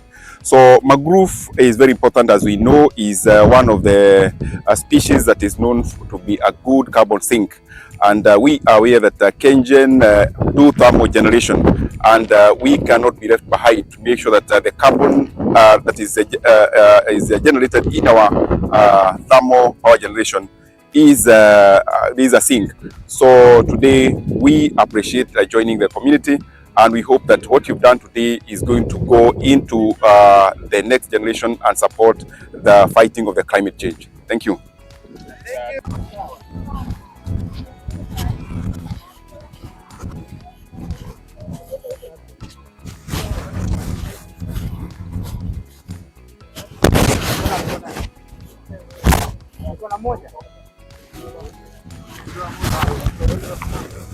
Uko na moja mimi.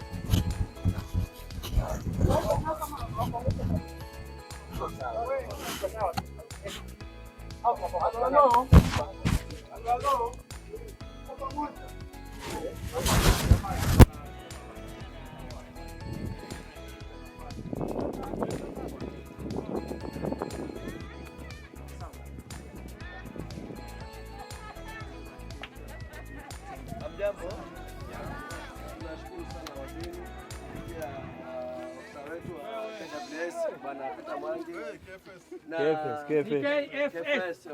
KFS na chifu wetu Jeremia Machache na Daktari Tunje, tuko hapa na all the stakeholders. Kuna jambo ambalo huwa tunalisema sote sisi watu wa 001.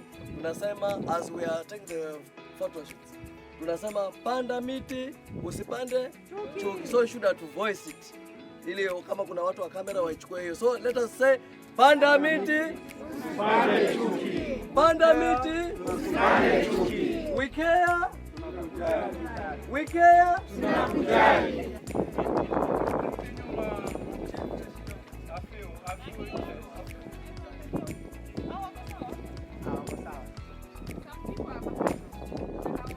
Kaa uko nyuma na wewe ni mfupi, hautaonekana.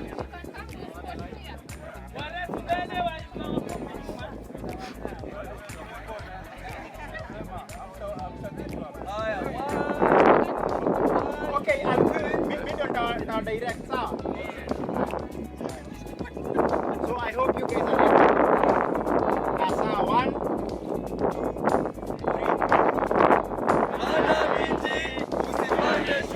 One more.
You know, this is my boss now. Yeah. Now tell me, you know, we did this with you last year. Okay, yeah. And we planted how many trees last year? It was around 2,500. 2,500. Yeah. How many trees have survived? Over 800 now have survived, the mangrove trees. 800 have survived? Yeah.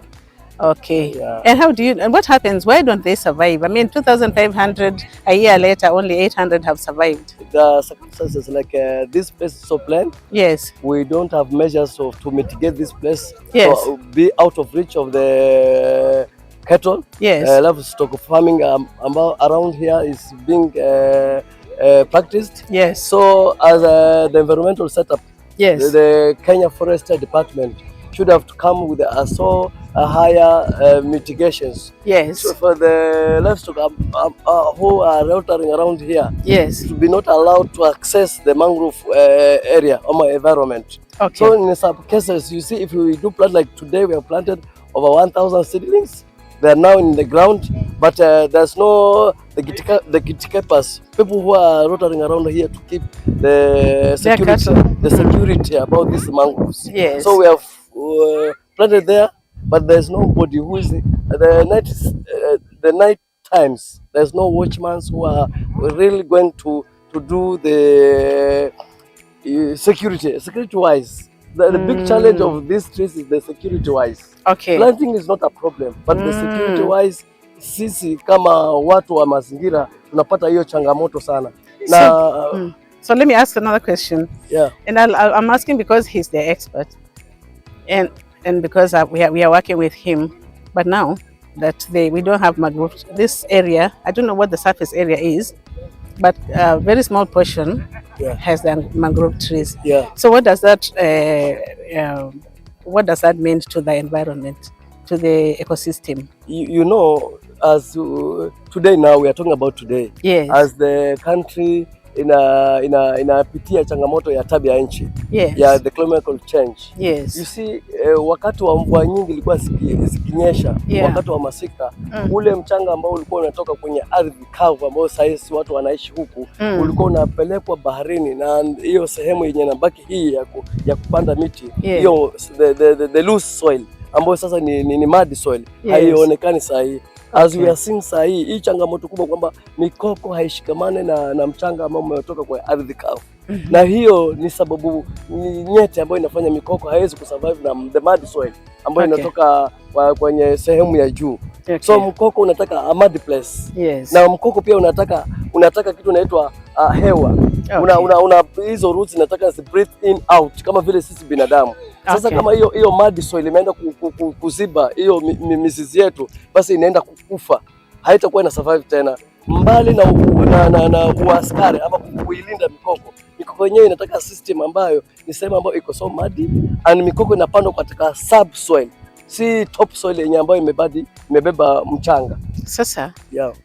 Apart from that, ni wanyama gani ama apart from his migogo, what is the other benefits? Tumeona crabs, tumeona other insects wenye sijui kwa nini wako in this environment, na ikikaa hivi kwa sababu area kubwa imekaa kavu, kama ni chakula yao tunasema ni chakula yao ama ni nyumba zao. Ni nyumba zao. Unajua miti kama mikoko kuna over 9 types of varieties ma species za mikoko. Lakini mkoko wenyewe kama kuna mikoko mingi ndani ya ule mkoko huo ukianza kukua ukistem up juu hapo chini yale magamba ya mikoko yanaanguka na yanatengeza mbolea. Mbolea hiyo kuna develop worms, kuna minyoo, na hawa samaki ama the crabs wanaenda kutafuta ile mbolea ambayo iko pale kwa huo mti hapo shina la mti, na minyoo inazaliwa hapo chini ya ile kivuli cha mkoko. So samaki na aina nyingi za samaki huwa zinakula minyoo. So your environment ukiwa conducive hivi vizuri, unapata pia kunazalishwa nasema the aquatic animals wanazaliwa kwa wingi kwa sababu nyumba zao zimetengezwa. As you plant tree, unatengeza nyumba za wanyama wetu ama the aquatic rehabilitation. Okay, so I'll start from the back. So we are from Environment Institute of Kenya. We have registered names. We are over 100 of us, close to 200, and we are working closely with the forestry department to ensure that we can rehabilitate the environment through replanting the mangroves. We want to have the entire area, like this field that you see here, we want to fill it with the mangroves, and that is why we are here, because we want to support the community. Because this is the community, the environment, the ministry, and all of us are benefiting from this. The animals are benefiting, other crops are benefiting from this. The soil, we talk about the soil erosion, and so on and so forth. And when this is aired, when there's aerated, when we plant, then the soil is also aerated, and then the other animals can also find habitation. Yes. And another thing I should have to add up to Madam, okay, there's some measures that we haven't put it in place. Kuhusu kupima mchanga. Pia inatakana as we are doing the environmental setup, tuanze kupima mchanga. Kwa sababu katika ile kupima mchanga tunajua mchanga huu wetu ambao tunaupanda hii miti uko na nitrogen ya kutosha ama potassium ya kutosha, na haya mambo kama sisi Mombasa County hatuna hiyo lab ya kupima mchanga. Hiyo mambo yote inafanywa na Karo ambayo iko sehemu ya Nairobi, Meru huko. So the Karo Mtwapa haina the lab machines za kupima huo mchanga wetu.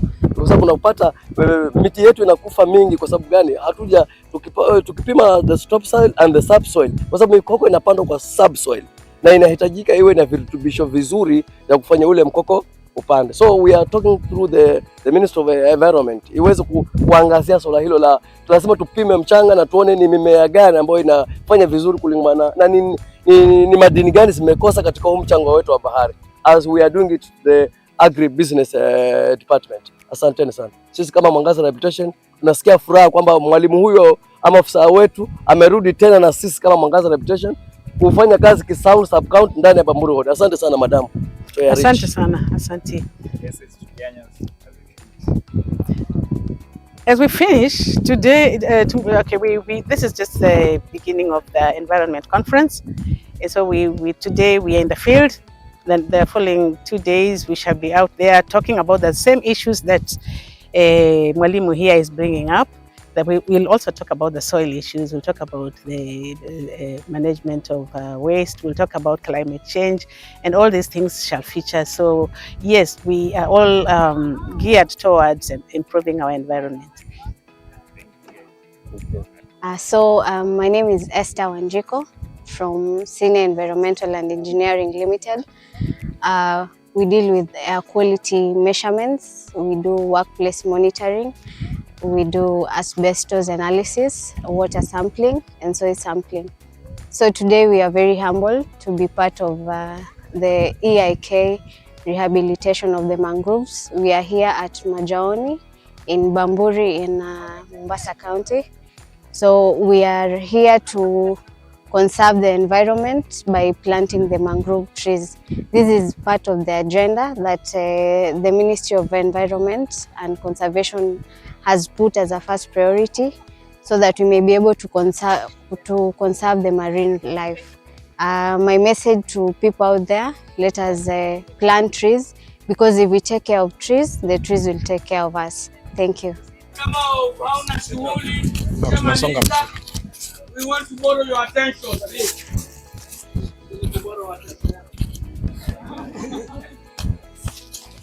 Otherwise, tunataka tumalize program, lakini kwa sababu bado kunaona ni nzuri, kuna restaurant iko pale ambayo ukitaka seafood utatengenezewa at a very cheap price. Hiyo utamuona huyu chairman. Tunasema cheap price. You can even be free. Na kama pengine una facility unataka conference, na kwa wale wa marika yangu kama unataka kufanya wedding anniversary, na room hapo. Utamwona chairman akupatie ya chakula seafood atakupatia. Hapa ni kwa sababu dogo tu. Tumana tupata hapa. Otherwise tunashukuru. Yuko yule master of the ceremony. Ni sauti yangu ndio nilikuwa nimemwazima. Na natumaini kila mmoja amepata maji. Kama umekosa maji umepata soda, kama umekosa soda umepata mkate, hata mkate pia. Na hiyo ndio ilikuwa chakula wakati wa Yesu kando ya maji. Ilikuwa ni mkate na samaki. Si ndio? Ulisikia kwa pilau wakati wa Yesu.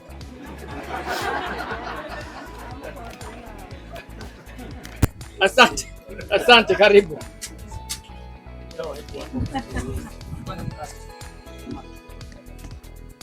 Okay, good afternoon. Is it afternoon? I'm assuming it's afternoon. Yes, it's afternoon. Okay, so much. I believe that was I believe all of us have had a chance to plant a mangrove. The only thing that we didn't think about is navigating the mud and taking the GPS coordinates. But you are smart people. See, you've worked around it. You've hacked it. So as we've agreed, we note what we have done today, and it's not just another day for taking photos and we disappear, but we are going to do it. We just have a brief program for this particular session, but first let me just, for record purposes, two things. There is a list going around, an attendance list. So if at all you've been here, you've participated in this exercise, but you didn't register, please kindly register there. Data Protection Act demands that we give a disclaimer that yes, there is an information that we're having, but it is purely for purposes of recording this, reporting for the conference to its entirety. So we believe that information is also just important as part of the conference proceeding records. So do us that favor. I don't know where it is. Where is the list? Yes. Anyone who has not registered, please, yes, the list is moving around, so we just make sure we register.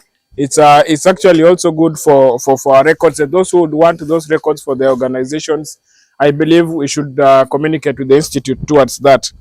While that is happening, I think it is also important to let me just do a round of some of the organizations that are here, so that in the event that maybe I know there are some who came late, like my friend not very far from where I'm standing, so we might have not recognized the organization.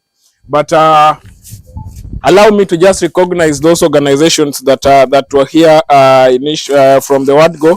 Of course, we have our host, which is Comensum. Then we also have Venus as part of it. We have the local administration, including the chief and the village elder. I believe they are both here. The village elder, I can see him there. We had a major participation of Kenya Forest Service with the county conservator in attendance, and we really appreciate your presence, Mr. Mwangi, and your gracing of the occasion. Thank you so much for that. I know somebody else might be the one doing the vote of thanks. They'll do that properly. We have Carrefour represented. We have Mwangaza. Well, did I get that right? Yes, we have Mwangaza and the amazing slogan, Pandamiti Usipande Chuki. We have National Oil Corporation. We have KenGen.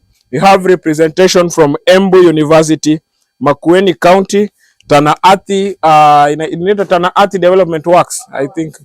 Tana Athi Water Works, yes. If I mentioned that well. We have Pwani University. We have regional, this is what? Regional Center on groundwater. Yes. We have Ecoscience. We have State Department for Housing. I've seen a good friend of mine from that place. We have this is Technical University of Mombasa. We have National Irrigation Authority. I believe we have water harvesting. Is it water harvesting? National Water Harvesting Authority. We have FAO, that is Food and Agriculture. We have National Land Commission, that is NLC. Then we also have JQuat represented, again Technical University. We have Kipeto Project, those are the energy producers. We have MKU, we have Highways Authority. Then there is SEAL Limited. So I don't know any organizations you've omitted. You can just introduce yourself and the name of the organization kindly. Well, I'm Jackson Ombor. I represent SIDAI Consultancy Limited. Okay, we have SIDAI. Yes. World Vision. Amazing. I'm Nafral Mrego, representing Kenya Railways. Kenya Railways. All right.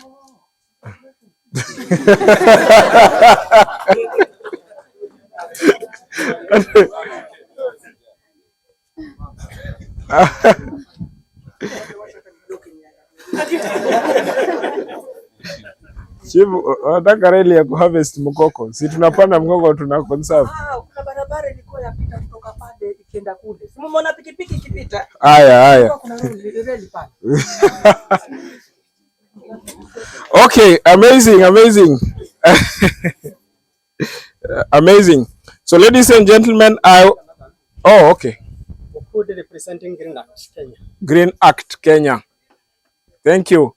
Allow me to also just, now I see a number of my colleagues from the Environment Institute of Kenya are now here. Kindly, if you don't mind, allow me to introduce you guys properly.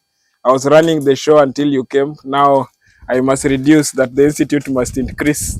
So all the members from the Environment Institute of Kenya, kindly I'll ask you to maybe just be upstanding and reintroduce yourself. Tafadhali.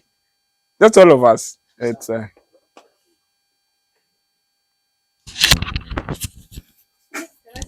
you go on. Yes.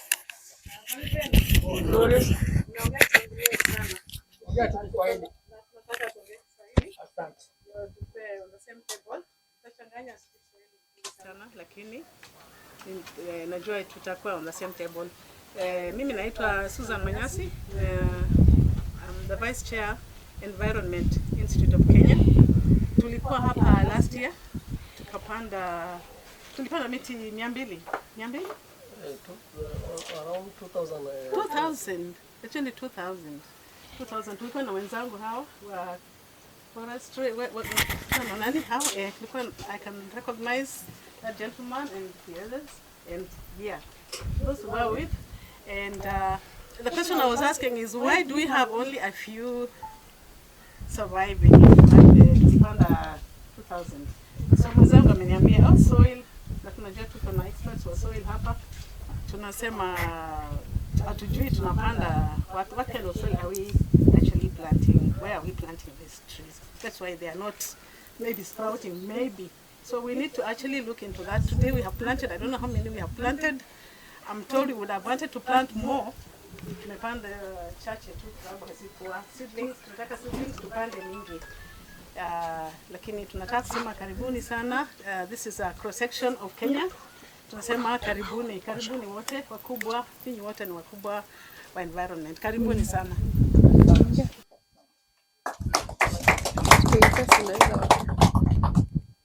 Yes, sir.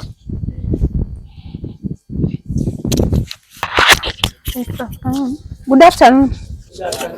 My name is Ann Duati. I have been coordinating the conference. So I'm very grateful that you all made it to this place. The number we had planned for a lesser number for the tree planting activity, but you have overwhelmed us. So in case you have an activity, we will revenge. You invite us, we will revenge. Sawa sawa. So in the whole conference process, I'll be coordinating. So in case you have an issue, you can reach out to me so that tuendelee vizuri hadi tamati. Mungu awabariki. I'm the treasurer of the institute. Yeah. Mungu awabariki. Thank you. Okay, habari zenu. Okay, kwa majina mimi naitwa Selina na ninashukuru Mungu kwa sababu nimewaona in numbers. Hatukutarajia kama vile wenzangu wamesema, but we really appreciate from the bottom of our hearts. Okay, mimi na most of the time watu wakipiga the institute ambaye don't receive the calls, so utakuwa kwa table in case maybe utakuwa na shida ama unataka kujua zaidi mengi kuhusu EIK, mimi nitakuwa kwa registration table. Otherwise, karibu sana. Habari ya jioni. Kwa majina naitwa Elias. Support kwa conference KeNHA, mkitaka usaidizi tunasaidiana kwa hiyo salama. Asante. Yes, afternoon guys. Naitwa Dennis. I'm working with the team and that on the technical part exhibition. I've called many of you, so just in case you have anything to do with the tent exhibition and also maybe anything concerning the exhibition, just let me know. Thank you. Good afternoon. My name is Aaron. I'm also part of the team. I'll be coordinating at the conference, the main hall. If you have any question, any inquiry at the gate especially, you can reach out to me. Thank you so much. Thank you. Hamjambo. Najua sina uhakika kama mimi mdogo wenyu nafai kuwa mkuu wa shikamoo. Marhaba. Okay. Samahani. Asante nyote. Kwa majina ni Zelda Kirubo, nami ndio secretary. Kwa Kiswahili imepeperuka tu sasa hivi. Hiyo ni karani, naam. Nami ndio karani wa Environment Institute of Kenya.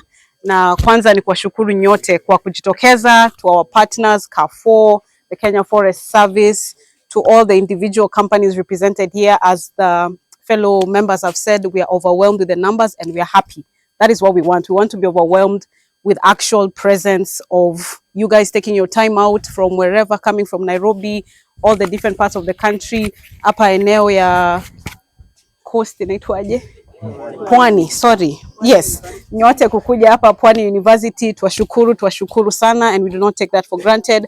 Once again, thank you for the support you have shown us, not only kwa hii conference ama siku hii ya leo, lakini the continued support even as we continue to work together. The team that I brought here in front, I want you to be able to identify kama kuna shida yoyote, kama usaidizi yoyote unahitaji, hao ndo utawaendea. Hapo ni sawa? Kwa pande yangu na ile naweza kusema ni kwanza karatasi ambayo watu wanaweka sahihi, tafadhali ikiwezekana uweke sahihi yako na pia uweke just tick your, or at least make sure your organization is recognized in that font. The other thing, hizo mapicha zote nzuri mmechukua, mavideo, tuko katika mtandao, Facebook, Instagram, yote. Najua mmeona tumejaribu kuchangamkia. Mmetazama hapo? Nani anatufollow? A good quite number. Thank you, Seal. Kila mtu mwingine wetu hapo ukiweza as you post your photos, please tag EIK. We'll be glad and happy to share that, and again just spread that awareness. As my fellow members have said, we want to spread that awareness just to bring in more attention to the environmental issues. Thank you for the wonderful and memorable experience we've had. For me, that has been something I think I'll forever remember, actually coming and going into the mangrove and just that whole experience. Hiyo ni experience ambao watu wengi wanalipia pesa gali sana wakiambiwa ati mchanga ama sijui matope kutoka wapi, lakini sisi tumepata the original and actual experience. And once again, thank you kila mtu ambaye tumeingia kwa matope, tumechimba hayo yote. To the rest of the committee members, I believe we'll meet them all tomorrow at the conference. And again, we are glad that you'll be able to join us for this session. For the support or any question that you may have, please feel free to reach out to us. Without forgetting Wanakijiji, the Comensum CBO, thank you for hosting us. Thank you for the continued partnership, not only this year, hata mwaka ingine umepita. Will not hatuwezi kusahau kuwashukuru sana. And I think tutaongea mengi baadaye. For now, I'll hand it over to our MC for the day. Thank you. Thank you. Asante sana.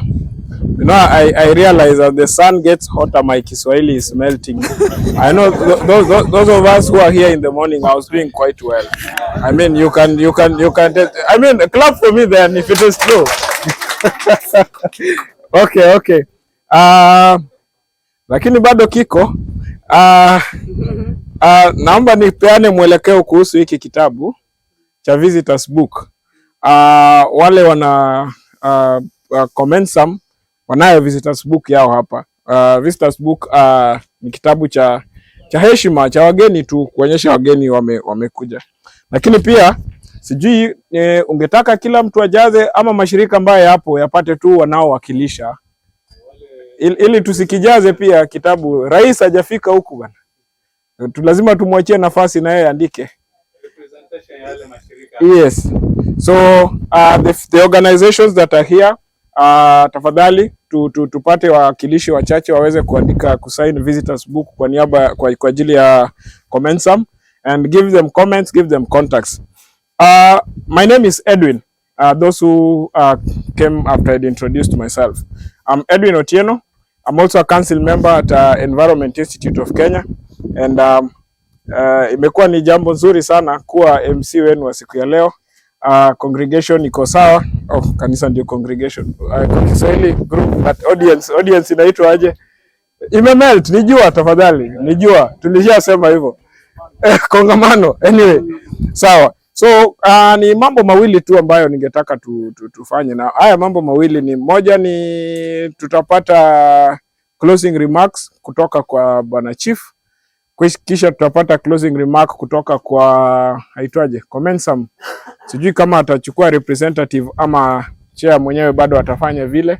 Then from there I think we should be able to just conclude. I'll just give a brief something about the Environment Institute of Kenya and a feedback we have received while we were doing all this, so that we can also come up with a way forward for the sake of what we have done. Sini sawa? So Bwana Chief, na kukaribisha. Najua hapo nimeruka itifaki, tulikuwa tunahitaji kumuita yule afanye hivi. Tunaheshimu Kirauni, lakini ni sawa tu. Karibu. Itifaki.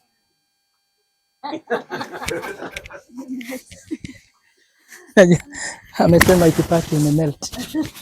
Habari zenu. Itifaki zote nikizizingatia. Napenda kuwashukuru wote ambao mmeweza kufika mahali hapa. Kuna yeyote pengine amepata madhara, any injury? Hakuna. Kwa hivyo Mungu ametulinda, tumetembea huko na tukafanya tuliyofanya na tukafika mahali hapa, tumerudi salama. Yangu ni kuwashukuru tena sana, na ombi langu ni kwamba ikiwezekana hata kama hutapata mchemu moja hapa kwenda kupanda kwako, kaangalie wowote hapo njiani ambao unajua huu ukiupanda utashika, ili ukaweke kumbukumbu kwako. Mimi nilikuwa na tabia kienda kwa siku ya upanzi wa miti, nitafanya nitakavyofanya, nitaiba mti mmoja. Na nilikuwa siibi kwenda kupanda kwangu, nilikuwa naiba kwenda kupanda pale kwa ofisini kwetu. Pakaja pakawa na miti mingi sana. Na ilitusaidia wakati tunaambiwa kwamba tuikate, tunajengewa nyumba moja kubwa sana. Ukakata, ilitusaidia pakubwa. Kwa hivyo hata wewe pia ukiwa na hiyo tabia, usiache tu hapa. Tafuta mti angalau wowote ule. Huu ukienda kupanda huko, utaambiwa na wana mazingira ya kwamba hautafanya vizuri, kwa sababu huu tuliopanda mkoko unapanda mchanga ambao uko na chumvi.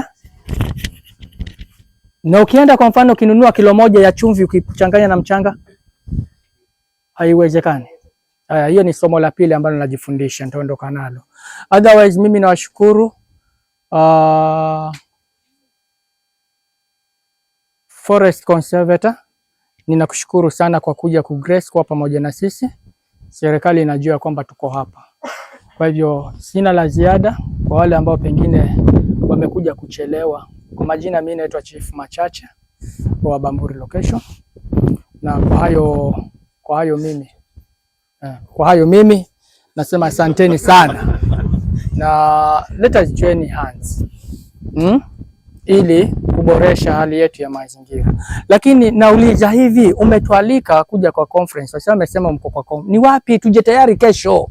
Ama niaje vijana wangu? Wale watakuja wale. Hiyo ni agenda tutajadiliana. Sasa wanangu, msiniulize nitaenda kupata nini huko, lakini nikipata nitawaletea. Thank you very much. Asante. Basi nilikuwa naenda nako mkataka kwenye nyumba. So we'll give you a closing remark on behalf of Comensum, okay? Habari zenu. Itifaki zote zikizingatiwa. Mimi kwa majina naitwa Winks Makuri Pembe. Mimi ni mwandishi wa Comensum Self-Help Group. Mimi langu ni kuwashukuru tu kwa sababu yote yale ambayo tumezungumza ni mazuri na ni matamu. Kwa hivyo mimi ni kushukuru. Ninashukuru kwa sababu hatujaweza kuwa na kongamano kama hili la washikadau kama nyinyi. Mara nyingi tukiwa na shughuli hapa tunakuwa pengine na stakeholder wawili watatu, lakini sasa hapa ni zaidi ya wangapi? Over 22. Sisi kwetu ni shukrani kubwa sana. Sana tena sana. Kwa sababu najua kongamano kama hili lingelikuwa pengine limeenda sehemu nyingine. Lakini kwa kutuchagua sisi kwa hosti wenu, sisi tunashukuru sana. Tunashukuru tena sana tena sana. Pia najua katika kongamano hili kutakuwa na ile hali ya kushirikiana kwa karibu. Kwa mfano, kuna wakati tulikuwa tunaulizwa ni magonjwa gani ama ni wadudu gani huwa wanaathiri mikoko. Hatukuwa na jibu. Lakini vile hapa kuna watafiti tofauti tofauti, najua katika kushirikiana huko tutapata majibu. Tuweze kujua hii mikoko yetu ni magonjwa gani ambayo huwa inapata. Ni wadudu gani ambao huwa wanaitatiza. Ili kwamba baada ya kupanda kama chifu wetu alivyosema, basi ikaweze kukua bila shida yoyote. Kwa hivyo shukrani zangu kwa niaba ya kikundi kwenu nyote. Sitaweza kuwataja tena wote kila mmoja kwa sababu list ni ndefu, lakini kubalini kwamba sisi wana Comensum tunashukuru. Sisi wana Comensum tunawakaribisha tena mahali hapa, mkajisikie huru wakati mwingine wowote. Mjisikie huru tukuja. Na kama kutakuwa na shughuli nyingine kama hii, tafadhalini chagueni tena Comensum. Kwa wale ambao wamekuja na magari pengine wamepata mahali ambapo wameshindwa watapaki wapi, in the next 2 months na wahakikishia kutakuwa na mahali pazuri pa kupaki. Kwa hivyo njooni. Jisikieni kwamba mtakuwa mnakuja mahali kwa sawa. Kwa hilo naomba msamaha, lakini mjue in 2 months time kutakuwa na mahali pazuri. Tunapanga, tunatenga, tunaweka na tuhakikisha. Asanteni sana, asanteni.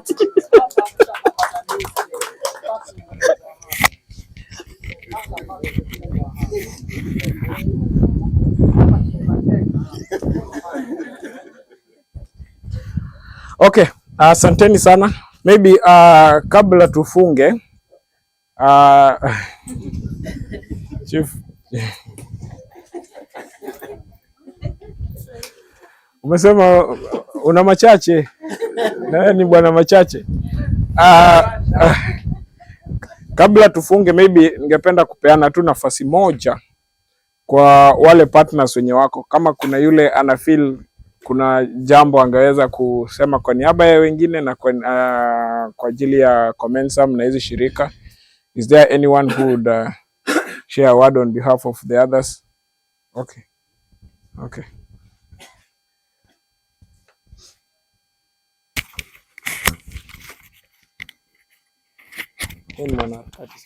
Yeah.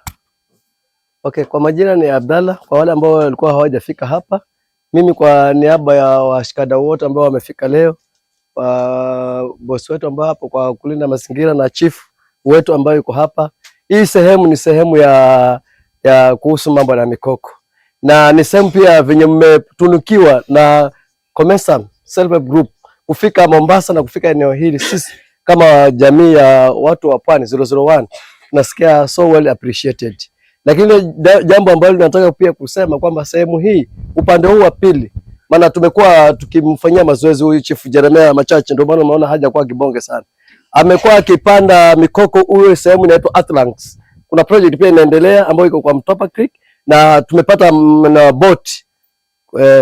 Tuko na motor boats ambazo wewe kama umefika hapa Jumamosi Jumapili unaona bado uko Mombasa, unaweza ingia hiyo sehemu ya pili na utembezwe hiyo bahari ya Mtopa Creek. Wajua wengi tunaisoma kwa vitabu but iko karibu tu na sisi. Unaweza kuna sehemu inaitwa Kidongo. Chief knows well, amekuwa mmoja wa shikadau katika kutuhimize tupande miti tusipande chuki. So amekuwa mmoja ambaye ametusaidia na Venus Mangrove na Comensum tumesikia raha sana. So Jumamosi Jumapili kama umekuja Mombasa hata kama si mambo ya mikoko, njoo Atlantis Kenya. Kuna hiyo maboti na take through uone kuna kazi ngapi zinafanywa. Na sisi kama Mwangaza Reputation si kupanda mangroves peke yake, pia tumekumbatia miti ya fruits. Tunaona mti kama mnazi. Like 2014 tulikuwa Pwani University na ndugu yangu hapa bwana Tunje tulikuwa kwa KSDP ilikuwa imetupatia support kuhakikisha tunaregesha mkorosho na mnazi ndani ya Mombasa County. Asanteni sana.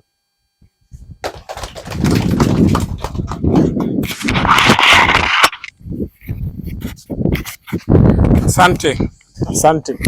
Basi I think ni wakati mzuri wa kutamatisha hafla hii. Yale tu ningependa kusema nilikuwa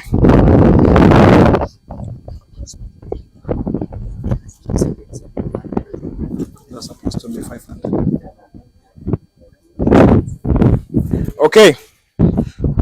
Tulipokuwa pale tukipanda miti, kuna wale wenzangu tulikuwa tunazungumza na wao. Kisha mmoja akasema there was a feeling generally that watu hawajashiba kupanda miti in the sense that miche ilikuwa michache.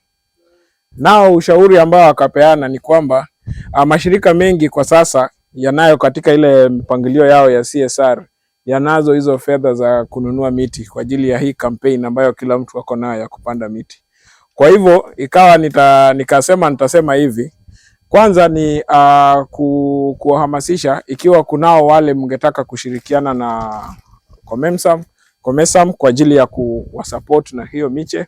Na pia kila wakati tunapokuwa na mpango kama huu, iwapo hatuja kufikia na unahisi unaweza changia kwa njia ya kupeana miti, hata sisi Environment Institute of Kenya tunawakaribisha. We are open for lots of partnership so that maybe kwa wakati ujao tunakuwa na a bigger footprint ya ile miti ambayo imepandwa. Si ni sawa? Yes, so as organizations, please let us support them. If you have a CSR fund to provide those seedlings, we should be able to give them. La mwisho, kwa upande wetu kama Environment Institute of Kenya, najua tutaongea mengi kwa wale tutakuwa nao pale kwa conference, but allow me to also just really appreciate all of us. Imekuwa ni jambo nzuri, imekuwa ni siku ambayo this is just a beginning of many others. As an institute, there are a lot of programs you are coming up with to just make sure we reach out, and we are also able to partner with as many organizations as possible to create a tangible change. So we welcome you all to continue engaging us, and I believe it will be good. Is there anyone who is yet to register on this list that is going around for the institute? Yes. So all who haven't registered, the list is there.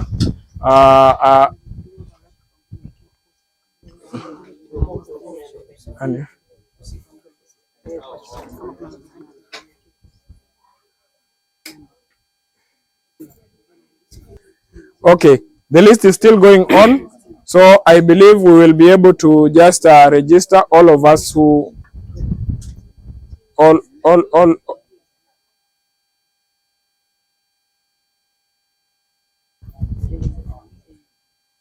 Okay, so we are okay.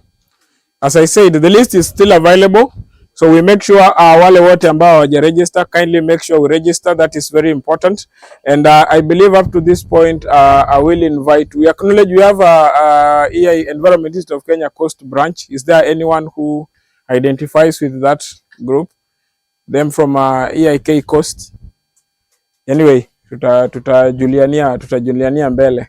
A gentleman prayed for us when we began. I would really like to ask if there is a lady who can volunteer and pray for us as we conclude this meeting. Anyone? Come on. Ladies ndio wanakuanga wanaita Mungu anasikia haraka. She's here. She's here. Let her pray for us. Let us stand and say a word of prayer.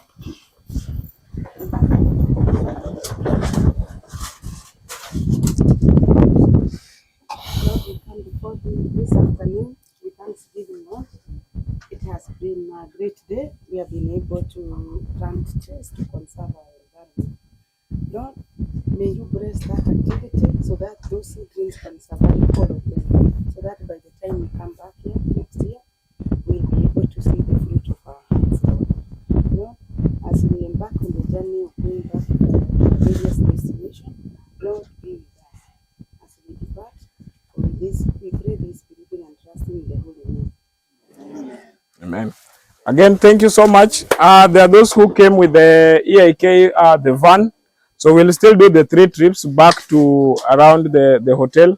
So kama hauna means tutangoja hiyo. Oh, sorry.